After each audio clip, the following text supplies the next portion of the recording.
right. So I'm just gonna wait and watch for I'm monitoring this. Got you. Crap! I didn't trade my chair out. I'll try not to turn around a whole lot. Um, There it goes. okay. Hello world. I see our live stream is now up. So, Rock and roll. welcome to number 5, Sixus1 Magazine live, uncut number 5, Wow, number October 5. October We 25th, 2019. We are live go, and Adrian. uncut. We made it. I pity the fool. I pity the fool. We made it through 5 live streams. I pity the fool. Watch us all 5 of these because we get Hey, stupid. you know what's cool about this one? I don't have to go over and like follow the chat because only one guy that listens to these is actually on the call today. Yep. Hey Reggie. Hey, how's it Reggie. going? What's up, Reggie? Reggie, you could. I tell you what, if you want to, you can monitor the chat and let us know if anybody ask questions in there. That way, we don't have to divide our focus from what we're working on or chatting on or whatever. Because that's Okay. it's ironic how much that kind of takes you out of the discussion. Hang on, Liz is talking, saying something, want me to answer it, and he's like, I'm like, and you hear this a lot, and yeah, and because we're distracted, right? Because you're going over and you're looking at the stream, and then I'm actually in my case on a different a different computer. Wow, the painting looks awesome. Actually. Thank you. So yeah, well, I guess I'm gonna start off talking about what I'm working on today. So this is painting for digital painting. I'm so gonna burp. I don't have a way of muting this microphone. This sucks. Get your Pardon me. microphone. Oh my god, biscuits and gravy this morning, man. Biscuits and gravy. Good times. So this is painting for the cover of Apocalypse Girl number 4. So this is from these are series starts coming out again. I think I've talked about this every time because I've put work in this forever. But so my comic starts coming out in January from this awesome publisher called SourcePoint Press. I cannot recommend this publisher highly enough. They have lots of really cool books. If you're into comics at all, and you're not, because the typical Marvel DC fare just seems kind of done to death. There's other publishers that are pretty big in comics. There's Image, Dark Horse. Those are kind of 2 big ones. Valiant's getting up there. Valiant has a cool movie coming out soon. We should probably talk about that in a minute.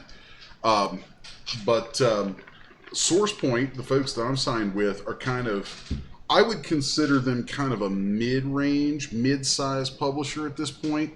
They've won some pretty important indie comic book industry awards in the last couple years. They had a movie come out that actually got some pretty good reviews, and like the New York Times, the LA Times had the whole red carpet deal. Just think of Rotten Tail, and you can find it on Amazon Prime or on Blu-ray and yada yada, all that stuff. They also have a cartoon coming, cartoon series. I think it's probably going to go to Amazon Prime. That I forgot the name of it now, and I feel stupid for it. And my publisher Travis is probably going to want to slap me for forgetting. But the cartoon they have coming, I know the lead voice on it is Billy Bob Thornton, which is pretty cool because Billy Bob Thornton's kind of awesome. And then they're doing a comic based on his band, which I can't remember the name of his band either. Something Shakers. It's like a blues band. Is it the Earth Shakers? Mm. That sounds like it might be. But anyway, they're really good and cool comics and stuff. So SourcePoint's got a lot of cool stuff going on. A friend of mine who's a writer for them, a guy named Dirk Manning, has some excellent books. Like, where I'm such a Cthulhu fan and Lovecraft fan, he writes a lot of mythos related stuff, and it's all awesome. And at some point, he and I are supposed to have a conversation about actually doing a couple of comics together there. I am a sucker for Cthulhu mythos. Oh yeah, I love my Cthulhu stuff. So yeah. Anyway, that's a little bit about SourcePoints, because like I'm super stoked to be with this publisher. I'm very happy to be with them. I'm actually going to be in New Orleans with them in January for I think it might be a Wizard World convention. There's a big comic show in January down in New Orleans, and that's going to be my first official show with them supporting Apocalypse Girl. It'll be a couple weeks before the series launches, so a little advanced promotion going on there. And then after that, I think I'm not sure what shows I'm going to be at after that, but I know next year is going to be packed full of comic shows. The general plan is to do at least one a month. So wow. Yeah, it's going to be a lot of shows. They are out. Like SourcePoint has convention crews who are out at sometimes 2 and 3 shows a weekend at the same time. Dang. Yeah, no, they are no bullshit, man. And I cannot express just how pleased I am to be with a company like them. So the last folks that I was with, they were great, but they were much smaller and just didn't quite have the ground game that SourcePoint has. And God, SourcePoint is awesome. It's neat for me now, just being like in this position where I get to see things kind of behind the scenes with them in the conversations and all that, and see what what all they have coming. Oh wow, man! Painting on a live stream is really laggy. Oh my God, the brush just does not want to follow when I'm on a live stream. That sucks. Wow, Photoshop. That's lame. It's really, and then that stroke was fine. That's so weird. It just might have been processing something at the time. Yeah, it was just really weird. So yeah, I need to go in and add these like shadow strokes along these bits of ribbing in this costume here. So, so yeah, what I'm working on here, this is cover of issue number 4, and a character here who, when you read the series, you'll get introduced to her. She's called the Handler, and she handles these like zombie dogs basically for the big bad main villain of the series. And yeah, she's a nasty hombre, not to be trifled with. And so I've been having some fun. I say that sarcastically. This painting has actually driven me nuts. I've started and stopped on it probably a dozen times, and just working it to try to get what I want out of it. And there goes that laggy crap again. It's really annoying. I bet. I don't. I finally found what I was looking for. Jeez, that took forever. Still haven't found what I'm looking for. Nice one. That's usually. Hey, I'll handle the freaking comedy, bro. You stick to the technical stuff. You're encroaching on my territory. Departmental overreach. Oh man, there we go. Well, maybe it has to do with when I rotate the screen. Like, I bet the video drivers don't like that. Yeah.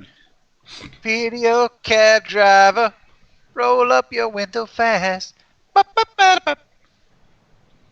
Wow, that was awful.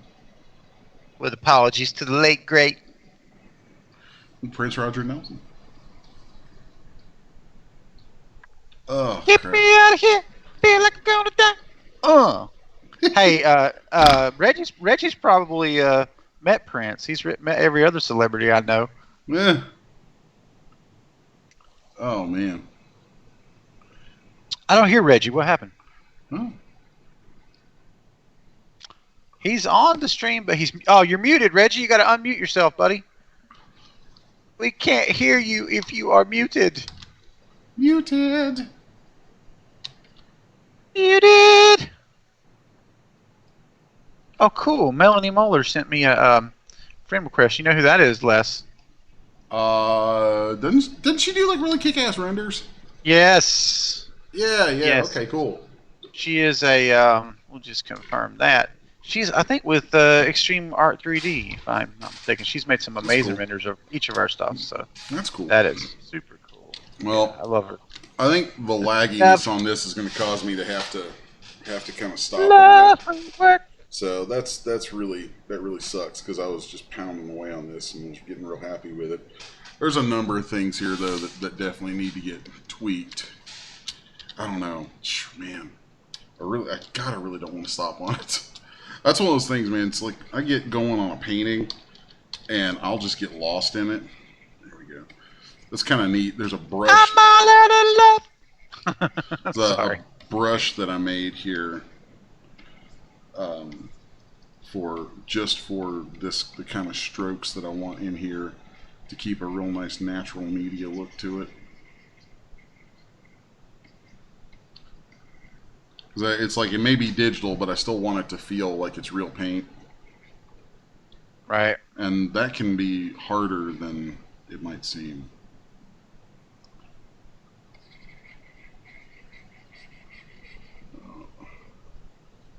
Yeah, my brushes are too intense for this, to do this with a stream going. That really sucks. Really sucks. So, yeah, this is gonna need some work, but I'll show you here where it was. Let's see, it was. Did I have it? Is it there? Yeah, this is what I originally had on the dog, and I just don't like it. It was too shaggy and airbrushy looking, and I just didn't like it. It just looked like bad 80s airbrush, so and I'm not about that. I can understand that. So yeah, this is much more along the lines of what I want, and I'll pull that other painting up and show it just for the folks on the stream can see it. But I was really happy with this painting. That's the cover of issue number 2. I think. Let me see if issue number 3 is in my recent files.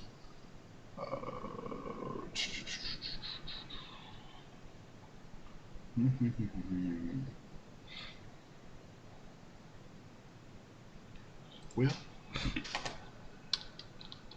if not, I'll just go where I know it's at.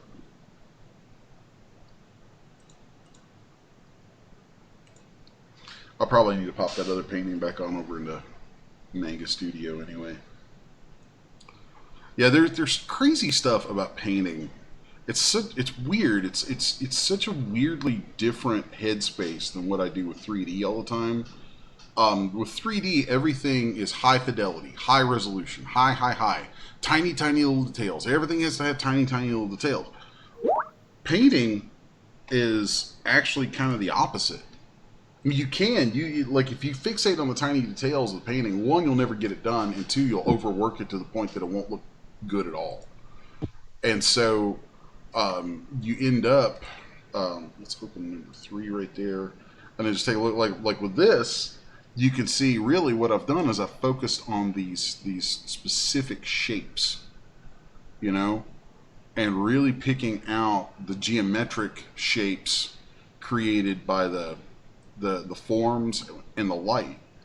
And like right here on these hands is a really good example. There's really a lot of solid areas of color, but then they sit next to these others with slight color changes, and it ends up informing your mind and informing your vision so that you see what I intend you to see. And it's so tricky.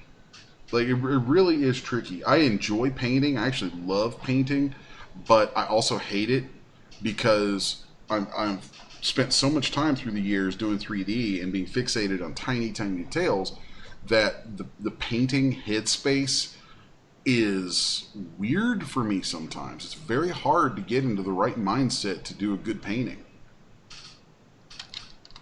I am not seeing your screen, by the way. Not that I'm following on the stream. I don't see your actual share. Let's come back in here and reshare this so you see it in real time. So right now I'm waiting on Manga Studio to open so I can show you guys the cover to issue number 3, which was just turned into the publisher a couple weeks ago. Very happy about that. Now, while that's loading issue number 3, I'll switch back over to Photoshop. But you see what I was talking about now that you can see it. You know how like if you look right here, if I let's see, there we go. Like right here, how you can really see there's some pretty delineated shapes. You know. Yes. And yet the way they sit together is what tells you that there's contours and like your mind fills in the blanks. Totally fills in the blanks. That's why it's so important to have a canvasy texture on there too, because the canvasy texture adds a little bit of noise that helps kind of trick your mind into thinking there's little tiny details in there that really aren't. So, yeah, let's pop this one. Wow. Yeah, this is all the pages to issue number 3. So, loading up the cover right now. So I can show that on here. This is the final. You go through and sketch them first, or do you do them all the way? What do you mean? Like you sketch them all before you start coloring? Oh yeah. Oh yeah, you have to. You couldn't work that way. Really couldn't. Like the way that I work is I write out a rough. I start with a synopsis of an issue. It's basically just for myself, one paragraph with about 5 sentences of this is what happens in this issue. You know, these are the major beats. And then from there, I will break that out and say, okay, I have 24 pages. So you figures cover, inside cover. So there's 24 pages of content in there. I have 24 pages in which to tell this much of the story. This is the cover of number 3. Ah, I love it. Hey, you should X that that little Skype window of me just so you can get the full screen. There you go. Yeah, that's cover number 3 right there. So, yeah, number 3 has some real difficult moments in it. Like that, like yours, you know. If I want to get all snowflakey on it, you might need a trigger warning for a couple scenes in number 3. What is a snowflake? No. You know, point of privilege, point of personal privilege. If I want to get flaky on it, you might need a trigger warning for some stuff in number 3, because this poor girl gets every little crap beat out of her. Just awful, just awful. Which is kind of like a central plot point to the rest of the story, is the fallout of what the like mama and the girls. This is one of Mama's girls, and God, man, it's like Mama goes on the warpath. You know, it's bad. It's so bad. And, hey, if you can keep sharing this stuff for about 10 more minutes, I'm gonna pop over and grab my vehicle, and then we can move to the next segment when I get back. If you want, do you mind? Oh, that's that way I don't have to worry about it. I know Reggie's on, so that's fine. That's fine. If Reggie wants to pop on a chat, you know, we can do that too. Reggie, Oh, absolutely. there you go. You found your mute button. I'm so amazed. I'm gonna mute myself while I'm gone though, so you guys don't hear anybody making noise here. I'll be right back, guys. Cool.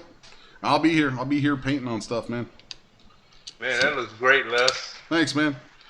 Yeah, Wow. that was a fun one to do. I'll put a little more work into that. I found it's funny, like every single one of these paintings seems to take a little bit longer than the last one because I get a little crazier with each one. So it's just There's a lot of detail. I like it. Thanks. This one right here is probably my favorite one yet. Yeah, I kind of like that one too. Isn't that? Don't you have a character called Mama Shotgun? Yeah, the 3D character of Mama Shotgun is based on the character from the comic. Okay, yeah, I've seen that. Wow. Yeah, a lot of times I will do 3D, like I will put together, I'll model the clothing, and I'll do a full character and clothing set that is one of my comic book characters. There's a lot of those. I have a lot of that stuff sitting around that I don't release to the public. Because, oh, wow. Yeah, because I'll make that for myself, and then I'll use that as reference for my comics. That way I don't have to. That way I can stay consistent from page to page with my art. I'll use, Exactly. You have a mannequin right there. yeah, I'll use it just like a maquette. In Marquette. That's the word I was looking for. Thank you. Yeah, yeah. Like we zoom in here, you'll see like here, this is all hand drawn stuff, but you can see that it's very consistent from page to page. Mm-hmm. So I'm a big nut about that. So, and it's funny too. I've had a couple of reviews of Apocalypse Girl now where they're like, "Oh my God, this is a comic I actually have to read." Like if you look at page 7 right here, there's a lot of wording on here.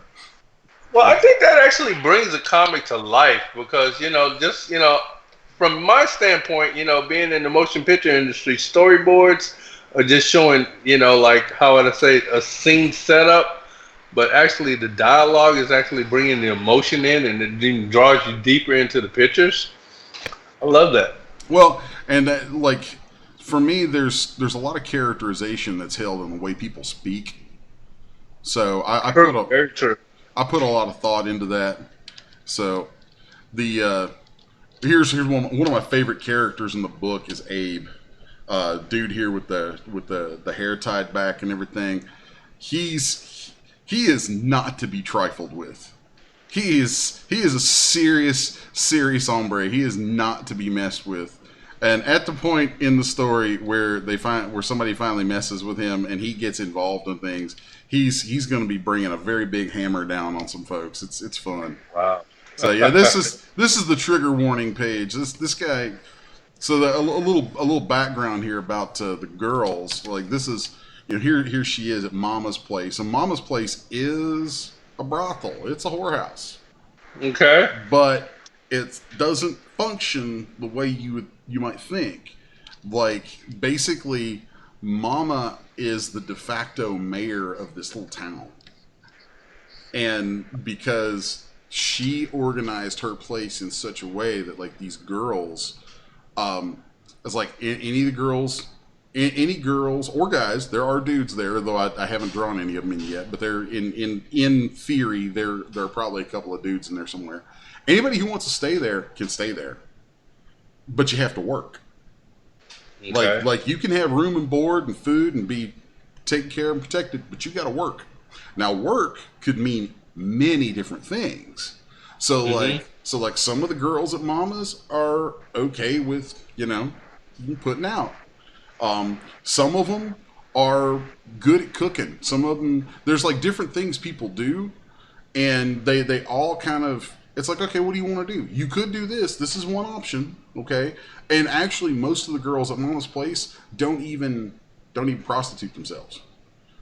And the few who do, any of the girls who do, Mama's got rules about it, right? She's got these very strict rules about what's allowable, what's not, and how they're going to deal with guys who come in, and so anyway, this dude right here, who Cue Ball, who gets a name change after Mama brands him. Wow. Yeah, see, this right here is recapping a little bit from issue 2, where he had where this girl right here had been lost. They find her. She's got the crap beat out of her, and they find out that he did it, basically. Okay. And so there's this great moment where Mama has a bunch of the girls hold him down, and he's like, what are you gonna do? Kill me? He's like, you don't want to risk a war with. There's this other faction of people just outside the town. He's like, you don't want to risk going to war with them. She's like, oh, I ain't gonna kill you. I'm gonna brand you. I'm gonna mark you, and they're all gonna know. And they all call him Cue Ball, and she's like, it's time for you to change your name. So she has this girl hold a torch out. She takes her double barrel shotgun, puts the end of it in this blowtorch, and heats it up, and it brands his forehead up sideways like that. She's like, I think we'll call you 8 Ball from now on. Nice. So there he is with this big 8 essentially branded into his forehead, and at that point he starts fabricating a story in order to try. At this point, he's going to try and get everybody to go to war. just because he's pissed that he got busted, you know.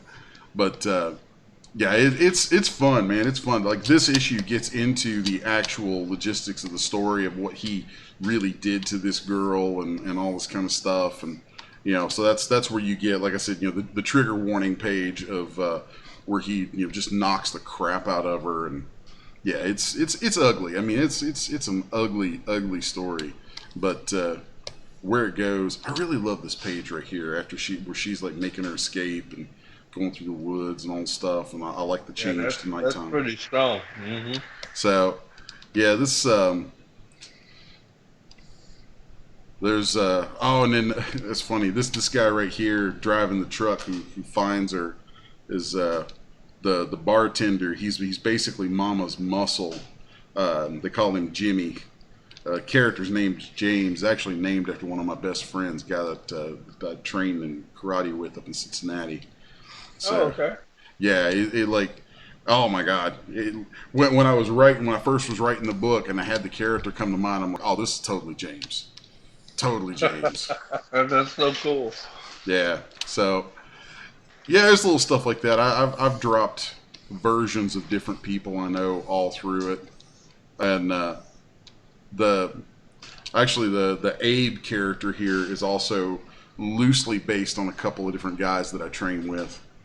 So yeah, it's always funny for me, like, you know, being out with my friends from the dojo, because you know sometimes I'm like the only big bald white guy in the middle of this group of dudes who, you know, black dudes who could totally kick your ass, you know, and people sometimes give it a weird look or whatever, but you know, it's like we're family, man, absolutely family. Sensei and the whole crew, I love them so much.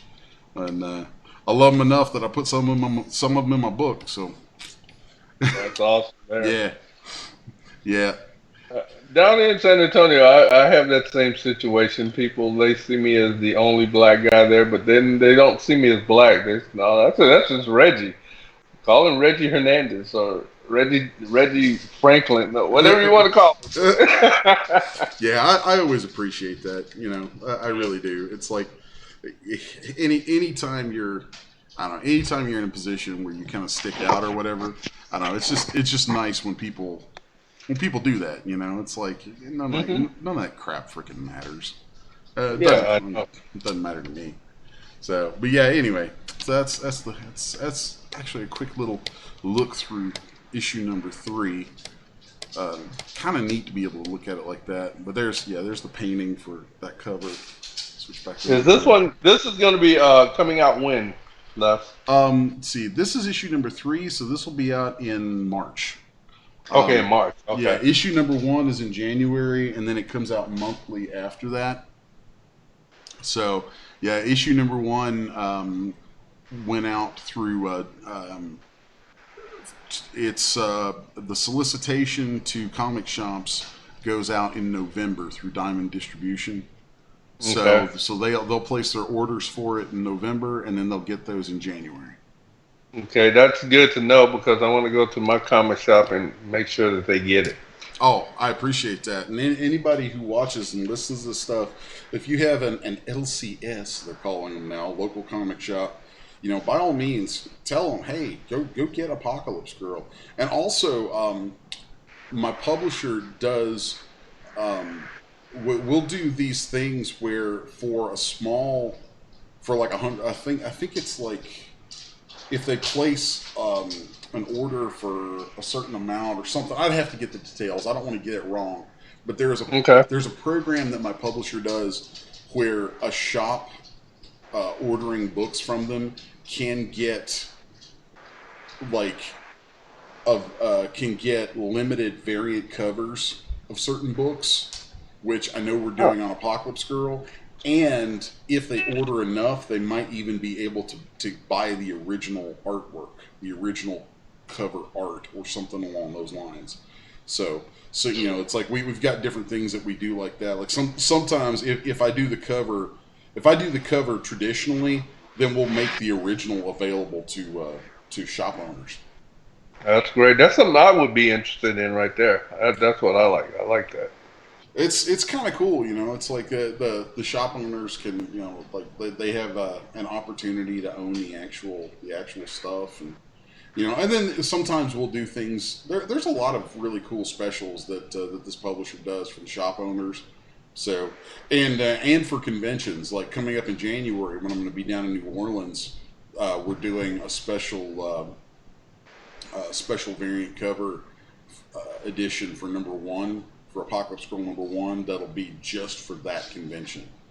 Oh wow! Yeah, so I'm really curious to see, you know, what comes out with that, and that's kind of cool for me because it's like, you know, by the time I've finished one of these books, man, you know, it's like I know it inside and out, and I've busted my chops on it. So now having other people contributing some covers and stuff actually puts a little surprise back into it for me. So that's pretty Exactly. Cool. Yeah. I'm back from the dead, and Les has got a shaved head. Yay! Welcome back. You're still not funny. Opinions vary, my man. I handle the comedy. Oh my god! I pulled my headset off and cracked my neck for a second. Oh, so yeah, I don't think I'm going to keep painting on the live stream right now, just because it is just too damn laggy. Photoshop just eats up the video driver with that. So, but yeah, we were just sitting here talking, and like I was walking through issue #3, kind of zoomed in here a little bit where you can see a little bit better, and was just kind of giving it. Wow! I heard that. I'm going to be on mute until I have to say something. Where was that at?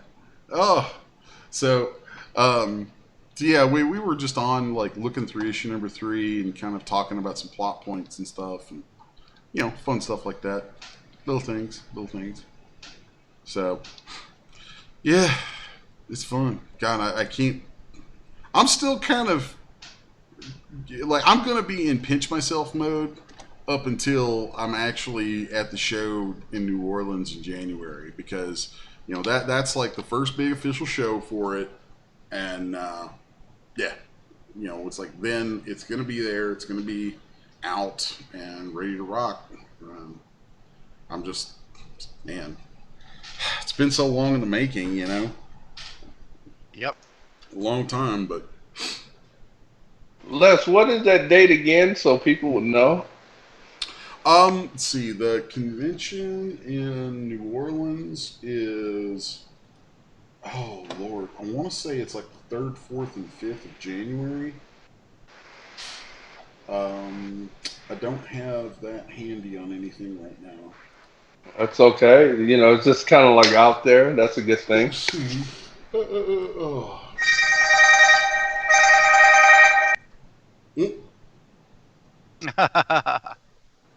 Let's see. Cool. You want to move on to whatever's next? Yeah. I was just looking to see if I could find the dates on that. But oh, let's see. Did you want to share your screen across here, and we'd kind of do a little art roundup, talk about some of the renders and stuff people have been tossing out? Sure. All right, let's do that. All right. So whenever you're ready, you can share your screen. And I am sharing my screen currently. okay, cool. You just have to maximize it up, I think. Yeah. Are you seeing it? Yeah. Oh, cool. Okay, cool. All right. So, talking comics made other ways, because clearly I don't have the skill to do it the way you do it. You know, I made this. A lot of stuff ties back for me to this like passion project called Respawner, which you know, of course, Les, you're well aware of, and oh, yeah. as is Reggie, and it was originally a kind of direct to market, meaning direct to YouTube, web series that told the tale of. I'll just play you a little bit of it while I'm talking here. Told the tale of this family. Newville.com presents Respawner. Is that the real voice? Check out that font. No, yeah. So it was basically overreaching and overly ambitious, like all of my stuff. Trying to tell this big story, and I wanted it to be a web. This is a really good shot. Thank you. A web series. Actually, like leading up to the, as stupid simple as it may seem, I really appreciated that shot and the lighting and the staging of it. That was nice. Now, you know what though? That's actually very comic driven. Like it's almost like it's in my mind. I'm seeing a comic book. You know, like that whole sequence. You know, being like she's on black, and you know the mirror sort of telling you know the what she's recalling. You know, and various things. I swear, dude. There's a couple of books that I know you haven't read them. I absolutely am sure, but I want to give them to you for Christmas because I think if you read them, there's things in them that you would just come away from really, like they'd make you scratch your head a little bit, and you'd really appreciate these insights into visual storytelling. Because I mean that's at the end of the day, man, that's what comics are all about. Comics are all about visual storytelling, and there's this particularly the book that to me is the Bible of visual storytelling is Comics and Sequential Art by Will Eisner. I mean there's a reason why like the comic book world's equivalent of an Oscar is called an Eisner. Like you get an Eisner award, you some, all right. you somebody. You ain't nobody no more. You get an Eisner. You got an Eisner. You a big deal, okay? You officially big deal status. Well, you should give me those. I'd love to read them.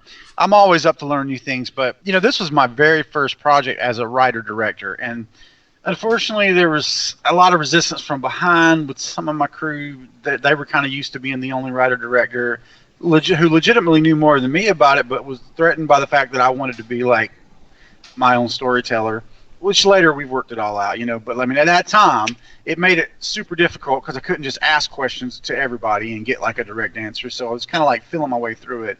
But basically, the high level concept, the high concept, is that this Irish family has this curse of this demon. They needed to get vengeance on somebody who had really treated them quite heinously in the medieval past, right, in Ireland in the famine.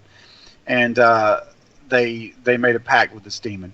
So the firstborn, basically, whenever that person's killed, this demon uses their body sort of as a portal to Earth to wreak havoc, and then ultimately restores them to health. And so long as they don't reproduce, they live forever, essentially. And then, you know, eventually this person's going to tire life and decide to have a family. And when that firstborn kid comes, they're out, and the new kid is in.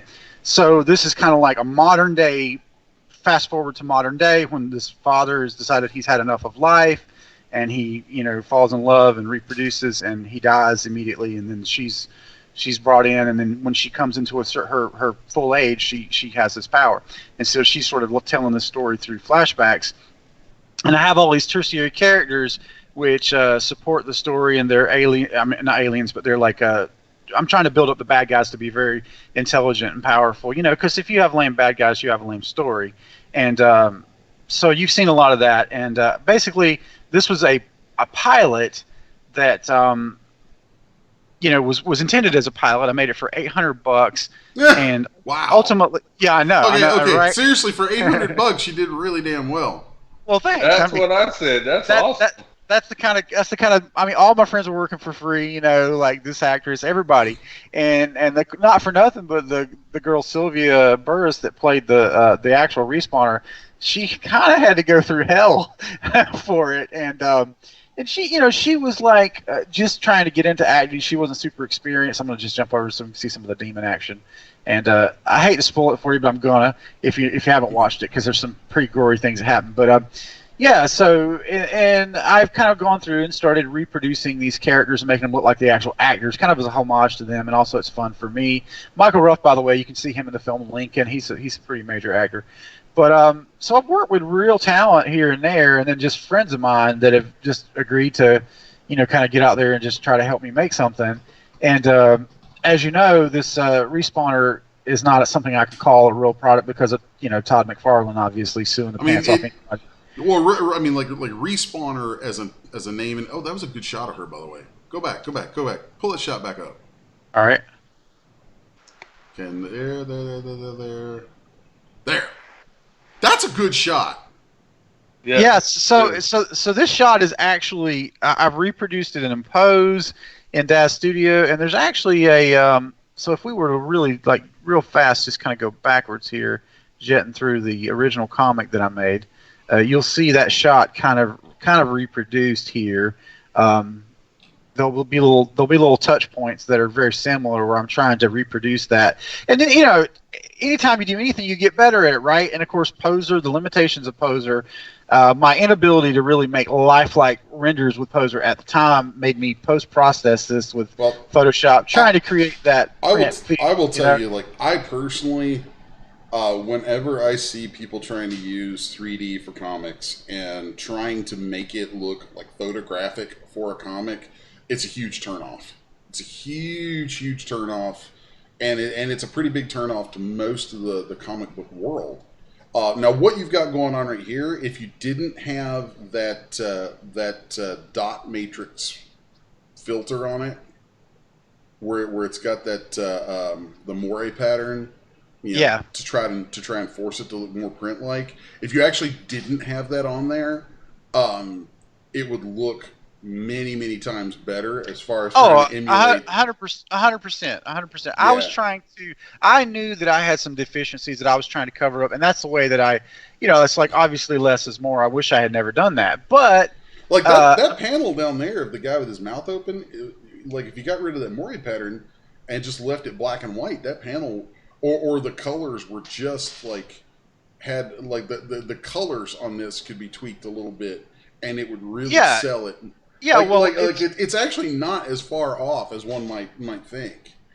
Right. Well, so much of this, like this speed demon stuff, I mean, a lot of that came out exactly the way I wanted, except for the overall look. So I mean, layout wise, I learned a lot from this. Like if you see this panel, my awful lettering, of course, covered up so much of it. She's leaping down the steps, and he's going after her. She's leaping to intercept him, so he'll ultimately kill her and release the demon. And all this is kind of like.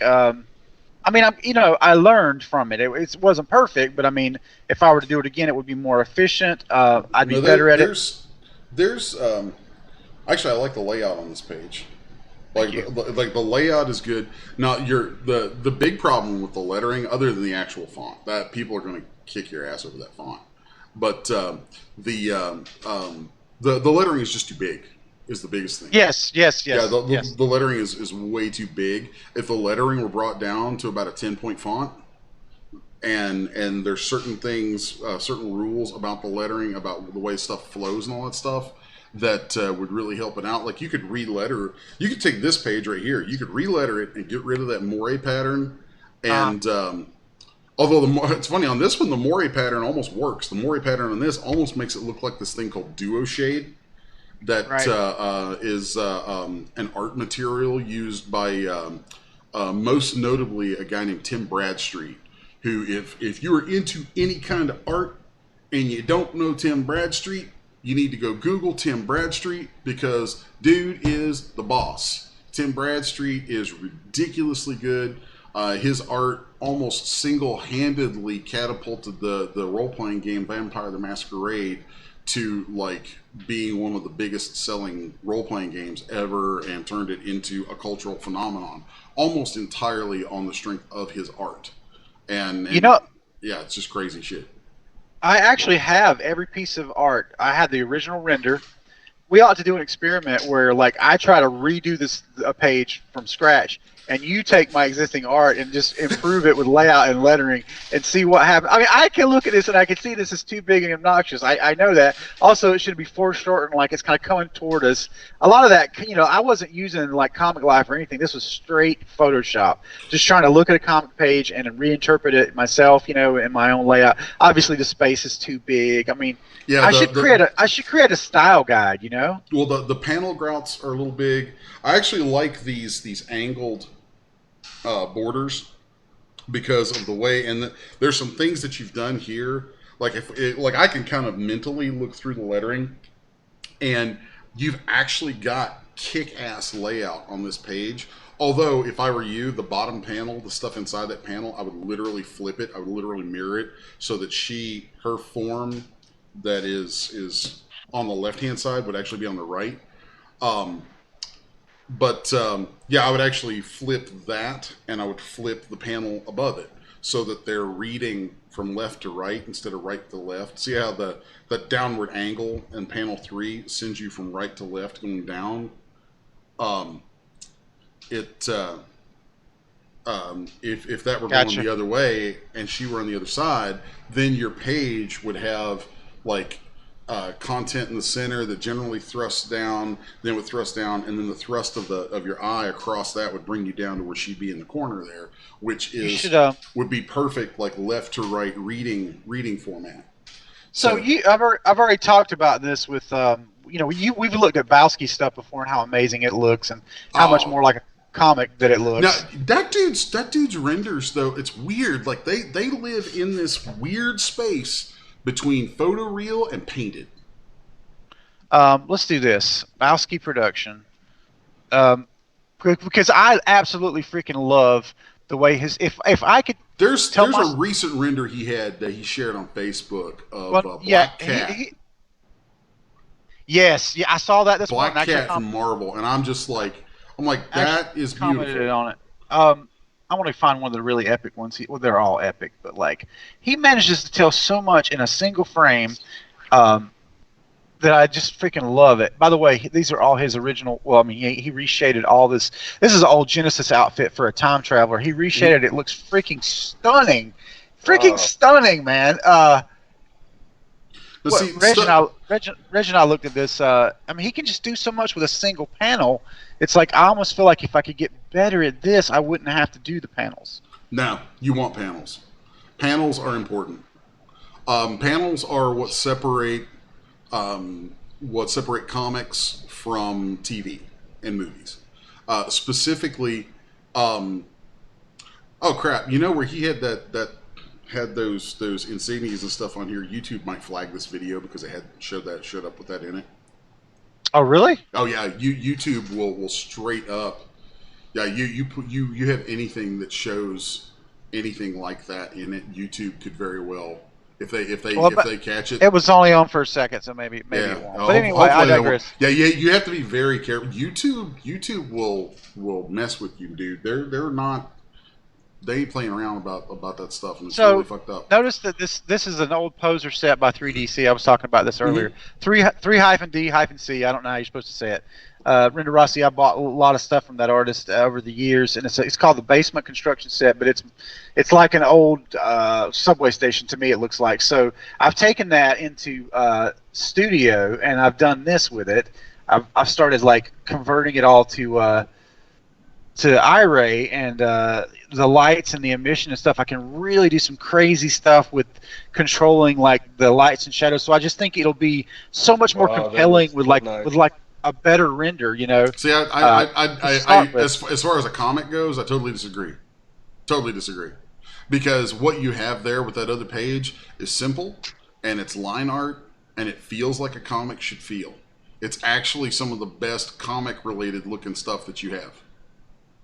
Let me see if I can find. I really do despise "quote unquote" rendering for comics.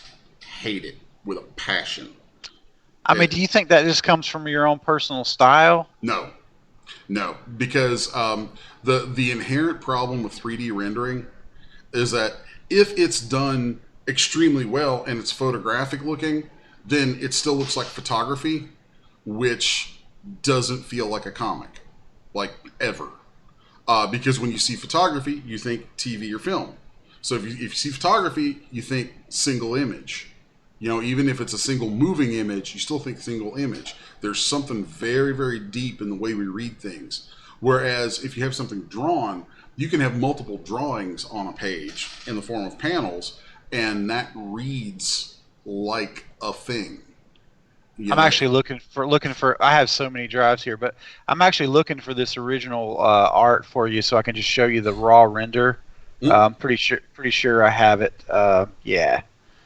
Golly, look at all this, man. This is my life, bro. This is my life. Yeah. I know that you can relate to what I'm talking about. Oh yeah. I actually did the original storyboards, if I can find them, with. Oh, dude. Yeah, so the original storyboards were using like poser stuff, and you can see how I got where I was going. Yeah. I mean, like with the little actions and stuff, trying to make things look more. Oh yeah, and that's one of the great things about using 3D. Like 3D is great for storyboarding, and storyboarding and animatics. I've done animatics for people before, and that's really handy. But yeah, I like I said, I'm very like there's even I don't want to drop names because I don't want to piss. You're about to besmirch some people. Be careful. Yeah, I'm really careful to about stepping on toes sometimes. But I mean, there was a pretty large graphic novel that I got to contribute to in some, All right, some I really know what cool you're talking ways. about. I'm not going to out it, but I'm just going to say this, okay? To me, I know you have your issues with it, and I'm not talking about the story, okay? But I loved how I loved how it looked, okay? I loved about half of the look in it. There was plenty of it that had a look. 3D set right there for you. there was plenty of that book that the overpaint over the 3D references really looked finished and complete as paintings, and you couldn't tell that there was 3D in it. Then there were some pages that I was just like, oh man, this is way too 3D. And this gets to what I was going to say a second ago, though, about using 3D in comics, is that if it's done well, it looks like photography, which doesn't translate well to comics. It's been tried many times in the past to actually do photographic-based comics. It never translates well. It just, for something about it, just does not read right. Then you know how we were talking about those giant full-size images for Israfel. Yeah. Looky what I found here. Oh Lord. But then if you're using 3D that way, if it's photographic, it doesn't read well because photography doesn't work for comics. And if it doesn't read photographic, then it's even worse because it reads as something that's not quite photographic and isn't drawn and isn't painted, and people can tell that it's 3D. And it's like when 3D isn't done that well, it has a mechanical nature to it. It feels like mannequins and plastic. And definitely going to reproduce this pose for my post pack. That looks awesome. That was some cool stuff. I love these dentures. Those are some good dentures. Those are really good dentures. Custom made by my boy Todd Britt. Yeah, I would love to every once in a while dip into just like talking about the specifics of visual storytelling for comics. Like you were talking about single images versus panels. It's like, well, there's a reason for panels. You know, like there's a really good reason for panels. Like if you pop up back over to just that one page of yours that I like, that one right there. I wish you had that without any of the writing on it, though. I really do.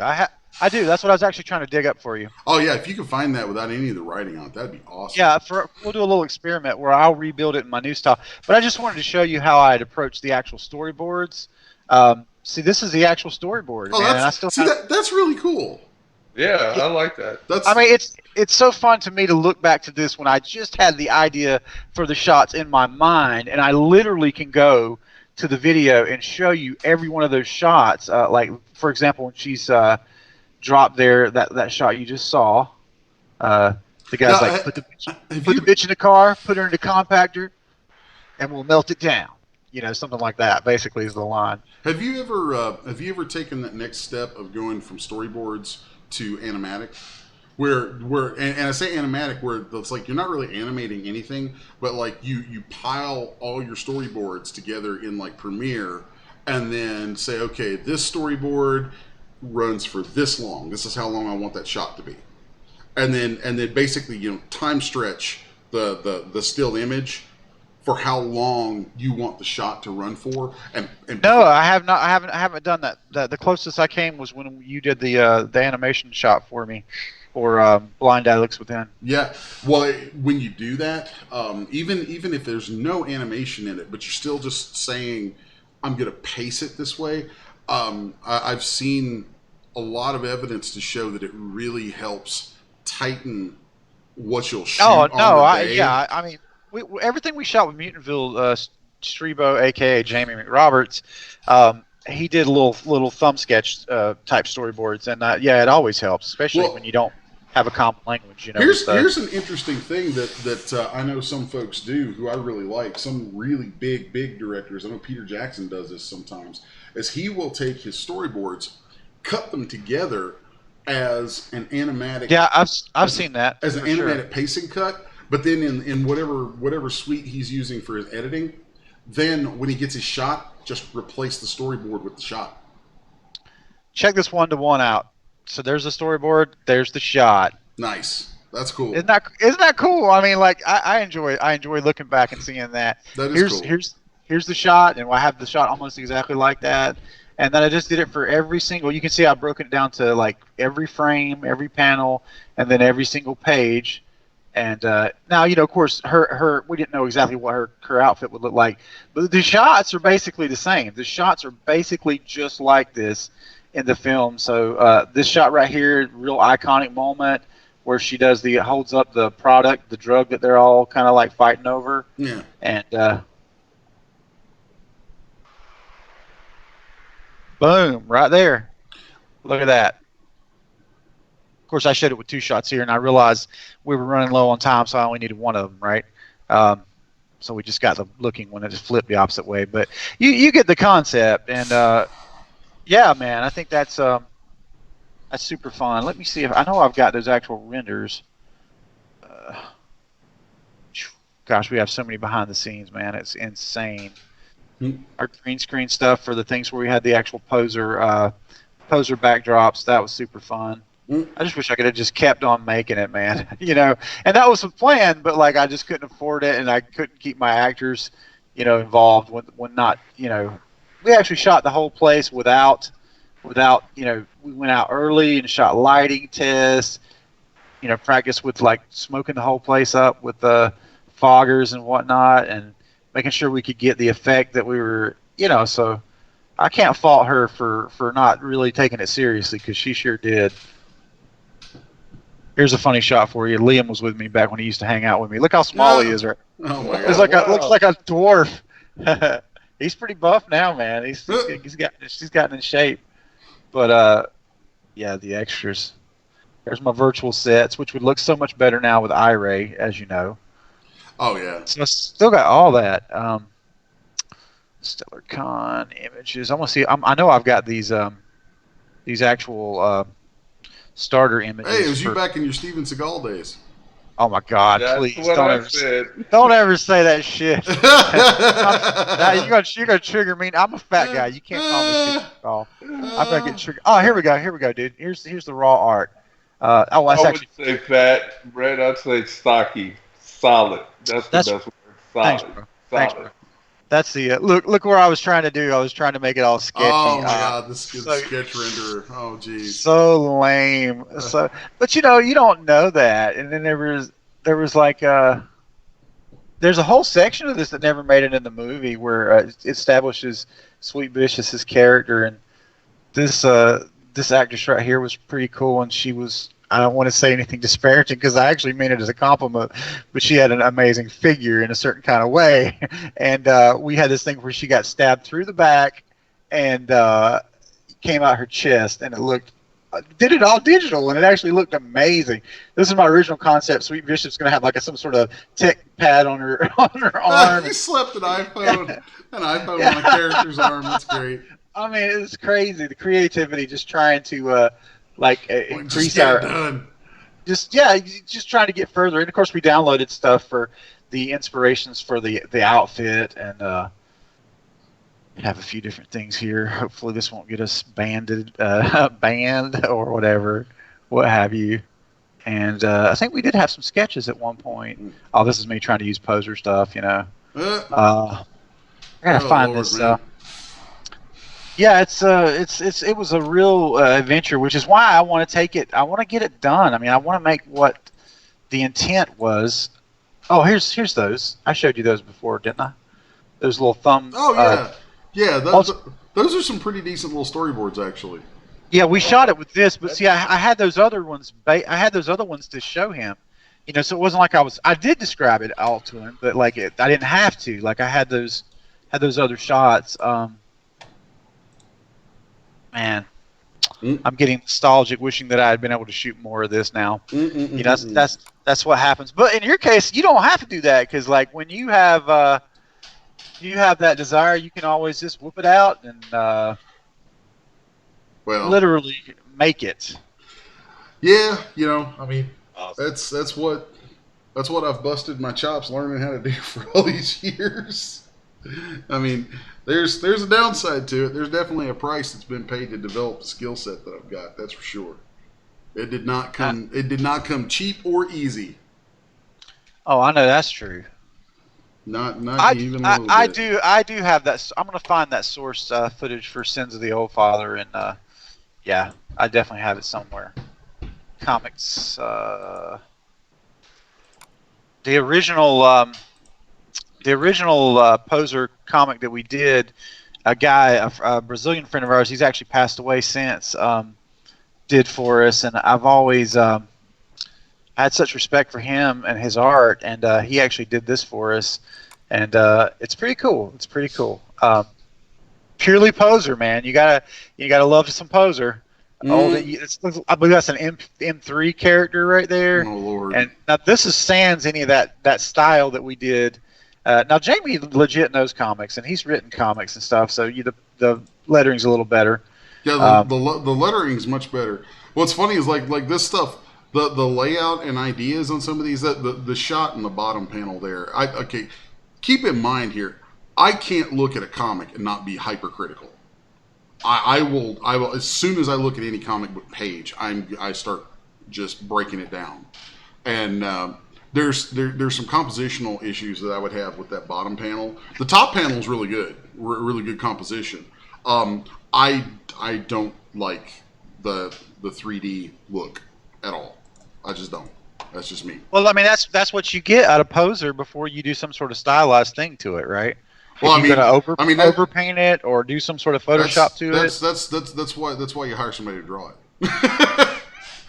Okay, I can't afford you, my man. That's why you get somebody to draw it.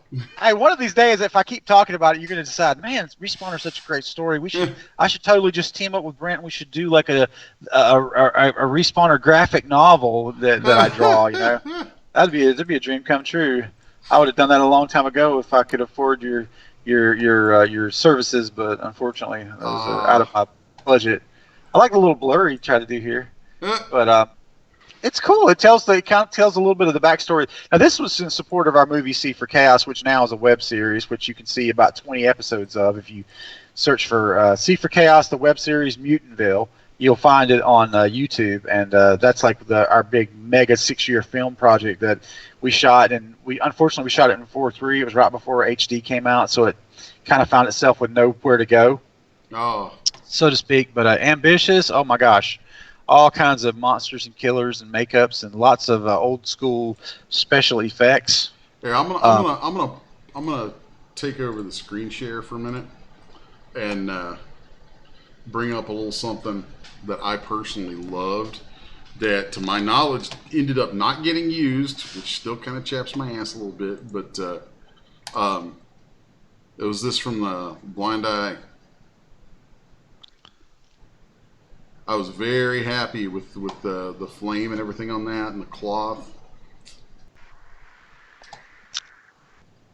It looked great. Yeah, that looks awesome. But, you know, it would be hard to compete with the actual shot of the actual creature shot in the real location. It's just, you know. Oh, yeah.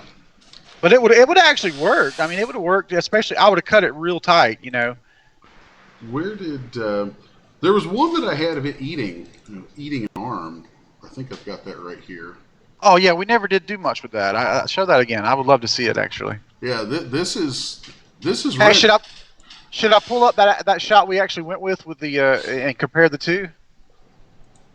No, I mean, we could, I guess. This is, like, I felt like this was pretty crazy to have come out of that studio. No, I mean, yeah, I would have been. I would have been thrilled with it, but our friends who don't love CG the same way that I did would have went, oh, that looks too stylized or whatever. See, I feel like the actual mask here is ridiculously dead on to that mask. Oh, I agree with that. That mask, like, that's why I had to sit here and look at it for a second because it's been so long since I looked at it. I'll tell you what falls apart for me in this shot. It's the hair. It's the mask is 100%. Oh, the stuff hanging off the costume. Yeah, it looks somehow a little digital. But let me pull that. I'll pull that shot up. Actually, and I'll just send you a link. Tell you what timeline to put in there to see that shot. Kind of cool. So is that an HDR in the background? It is, Reggie. My God, you're learning so fast. Yes, I am trying.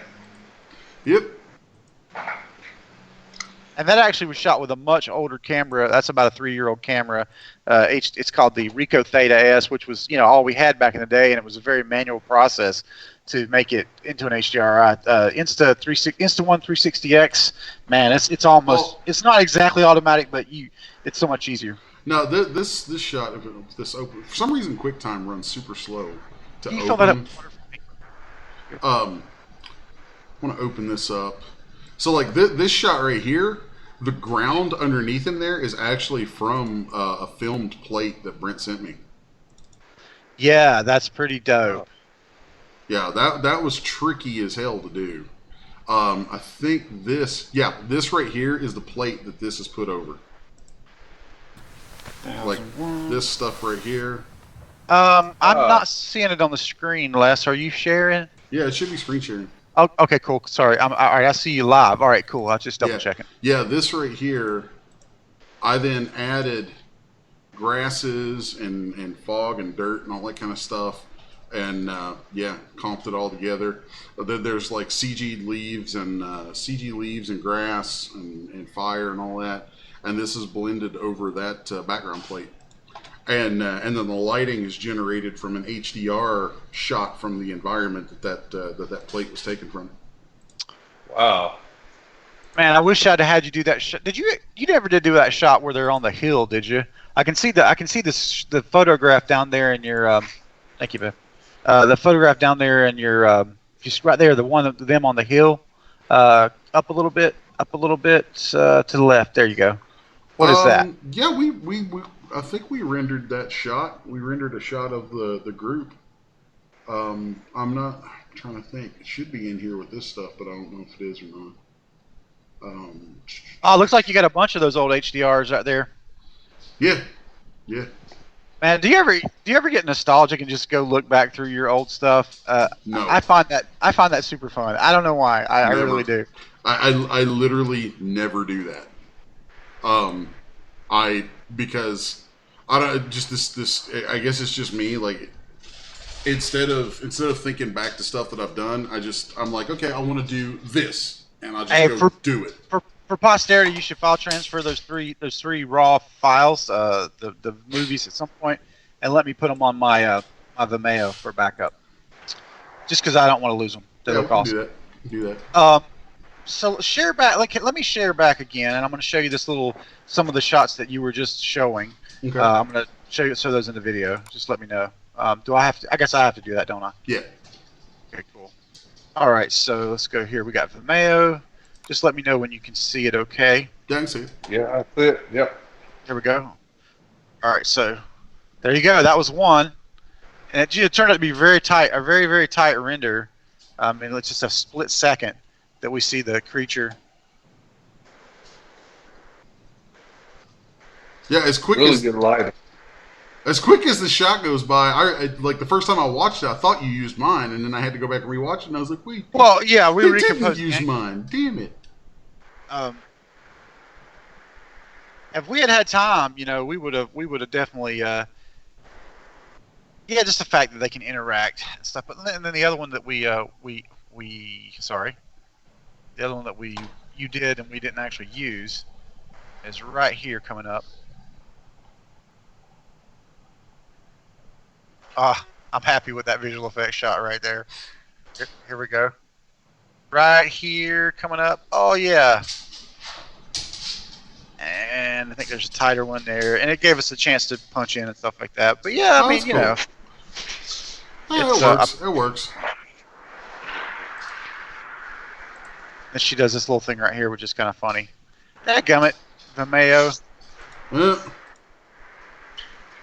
She does a little, and she puts some little like stickers on it or something later. So I like how we've outfitted this guy though with his cheap costuming for steampunk and his respirator and whatnot.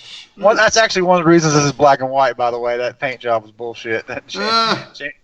Jamie did it with gold paint, and it was just like, man, we got to stretch $1. We will stretch $1 in MVP. Believe that. We will absolutely stretch $1. I did find the so-called drawn style version. You probably hate that even more, right? No, I don't hate it more. Actually, I like anything that takes away the plasticiness of 3D. Yeah, like that right there, and then desaturate all the color out of it, or even posterizing the color so that it became flatter looking would have made it much more better. Like this is way better than what was there. That actually, some of that looks almost like Brian Haberlin's work. Well, big praise. Like there's a couple of shots there that really remind me. Now the lettering here is pretty janky, but there's some shots here that remind me of Haberlin stuff, because that's what Haberlin does. I mean, most of Haberlin's stuff is 3D. It's 3D. I mean, it's straight. Oh, I love it. I love his stuff, and you know that. And there's some of it that I like, and some of it that I'm not so sold on. So this was a very early version of Comic Creator. That's Comic Life is so much nicer now. Like you see how it doesn't like stretch these letters out to fill up the bubble. Like you would never have this little spacing issue. You never have that now. But yeah, I digress. So like, whoever put those pages together had some pretty good layout skills and some good composition skills. Oh, that was Carlos Nunez. He does a lot of like old Western type. Well, he did it. I'm sorry. Rest in peace. He did a lot of old Western type. Like renders of like the Wild Wild West with a whole bunch of Indians charging horses and stuff like that. Okay. Very, very cool. But like, obviously I'm able to now realize something like having the respawner in a scene with iRay shaders, and just the render is going to just be so much nicer. I mean, in my mind, that's just a better place to start than like a shit looking render, pardon my French, to build your panels from. Before you even get into like panels and how you're going to do them. Yeah, the like I know Haberlin does still use Poser sometimes, entirely because of the whole comic style renderer that they have in Poser, which is pretty decent. You don't actually have to render it; you just take a screenshot with it, right? You let it sort of res up, and you let it res up and use the preview renderer to spit out something at a higher resolution if you want. Which is incredibly limiting as far as resolution because your screen's only so big. Well, no, the preview renderer will render at any resolution. Yeah, you tell it to save to file, and it just does it to a file. So because I know I've been behind the scenes with some of his projects and know quite a bit about how his stuff's done. And there's that's definitely one aspect of it is what's going on with that.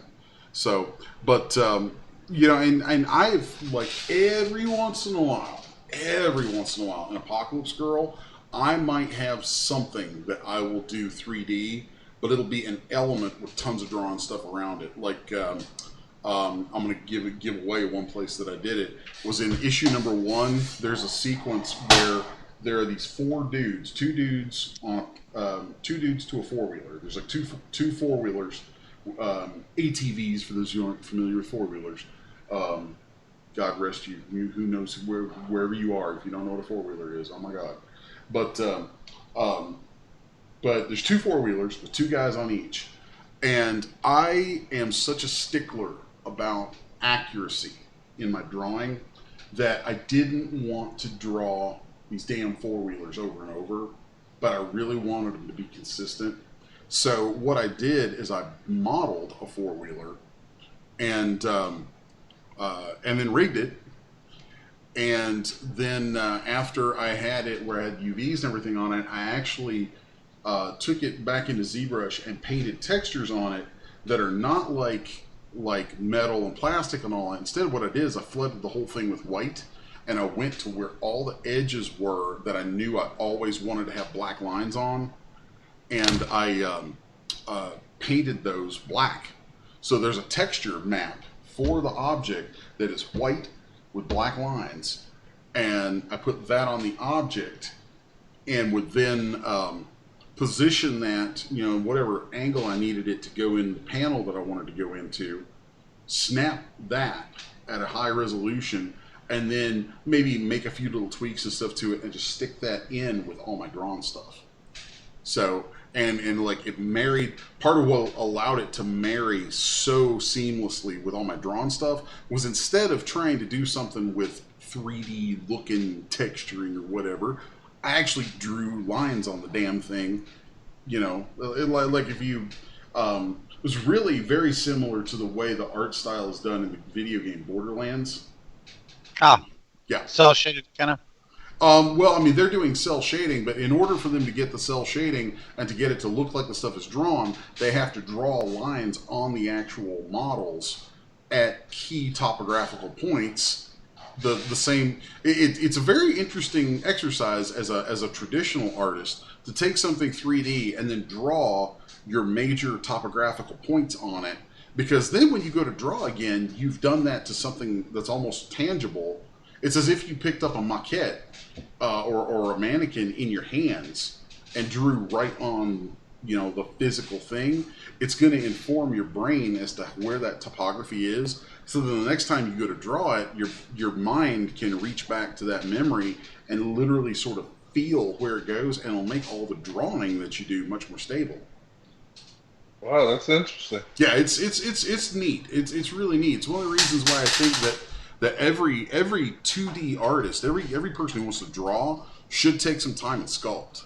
You should take some time and sculpt, or at least sculpt digitally, because working in 3 dimensions there is no way it will not absolutely improve what you do in 2 dimensions. There's just no way. It's because, I mean, all two-dimensional art is, at least when it comes to drawing, 2-dimensional drawing is rendering with your hand something that you think of in 3 dimensions and translating it into a 2-dimensional piece of communication. And so when you work with 3D, you have to think through those forms and everything. And so then, you know, when you translate back to 2D, you do think through the forms again, and you think, you know, you're able to sense it in a different way. And it makes a huge difference. Huge difference. Do you notice who our guy is here looking over the shoulder? Can you see that? No. You can't see the character that's pre-rizzed up on my screen here. Not the guy in front, the guy. I see the guy in back. I see the stuff on your screen. I don't know who they are. The guy in back is the Reginator. It's the guy in front is based on the actor, my friend that did that's great. Played Thrasher. Yeah. That's great. That's great. FaceTime. So I'm using FaceTime to where I can put in actors that, you know, the actors' faces that actually played the characters, and that's kind of, it's a lot of fun, you know. Obviously now I have Demon Israfil is you know, the basis of her as respawner, so very accurate respawner demon. So now I just got to decide what the each of the, you know, human characters are going to look like, and I've started kind of building that out for the purpose of rebuilding that first comic, Sins the Old Father in a better way, or I may just tell a whole new story. May just start this thing to really do it right. I mean, I really need to kind of start back in the old the Irish famine era, you know. Oh yeah, potato famine's a good era to base some stuff out of. That's very cool. I would probably have to, you know, just skip some reality points as far as the clothing and stuff, you know. Yeah. Just get my medieval clothing or whatever. Yeah.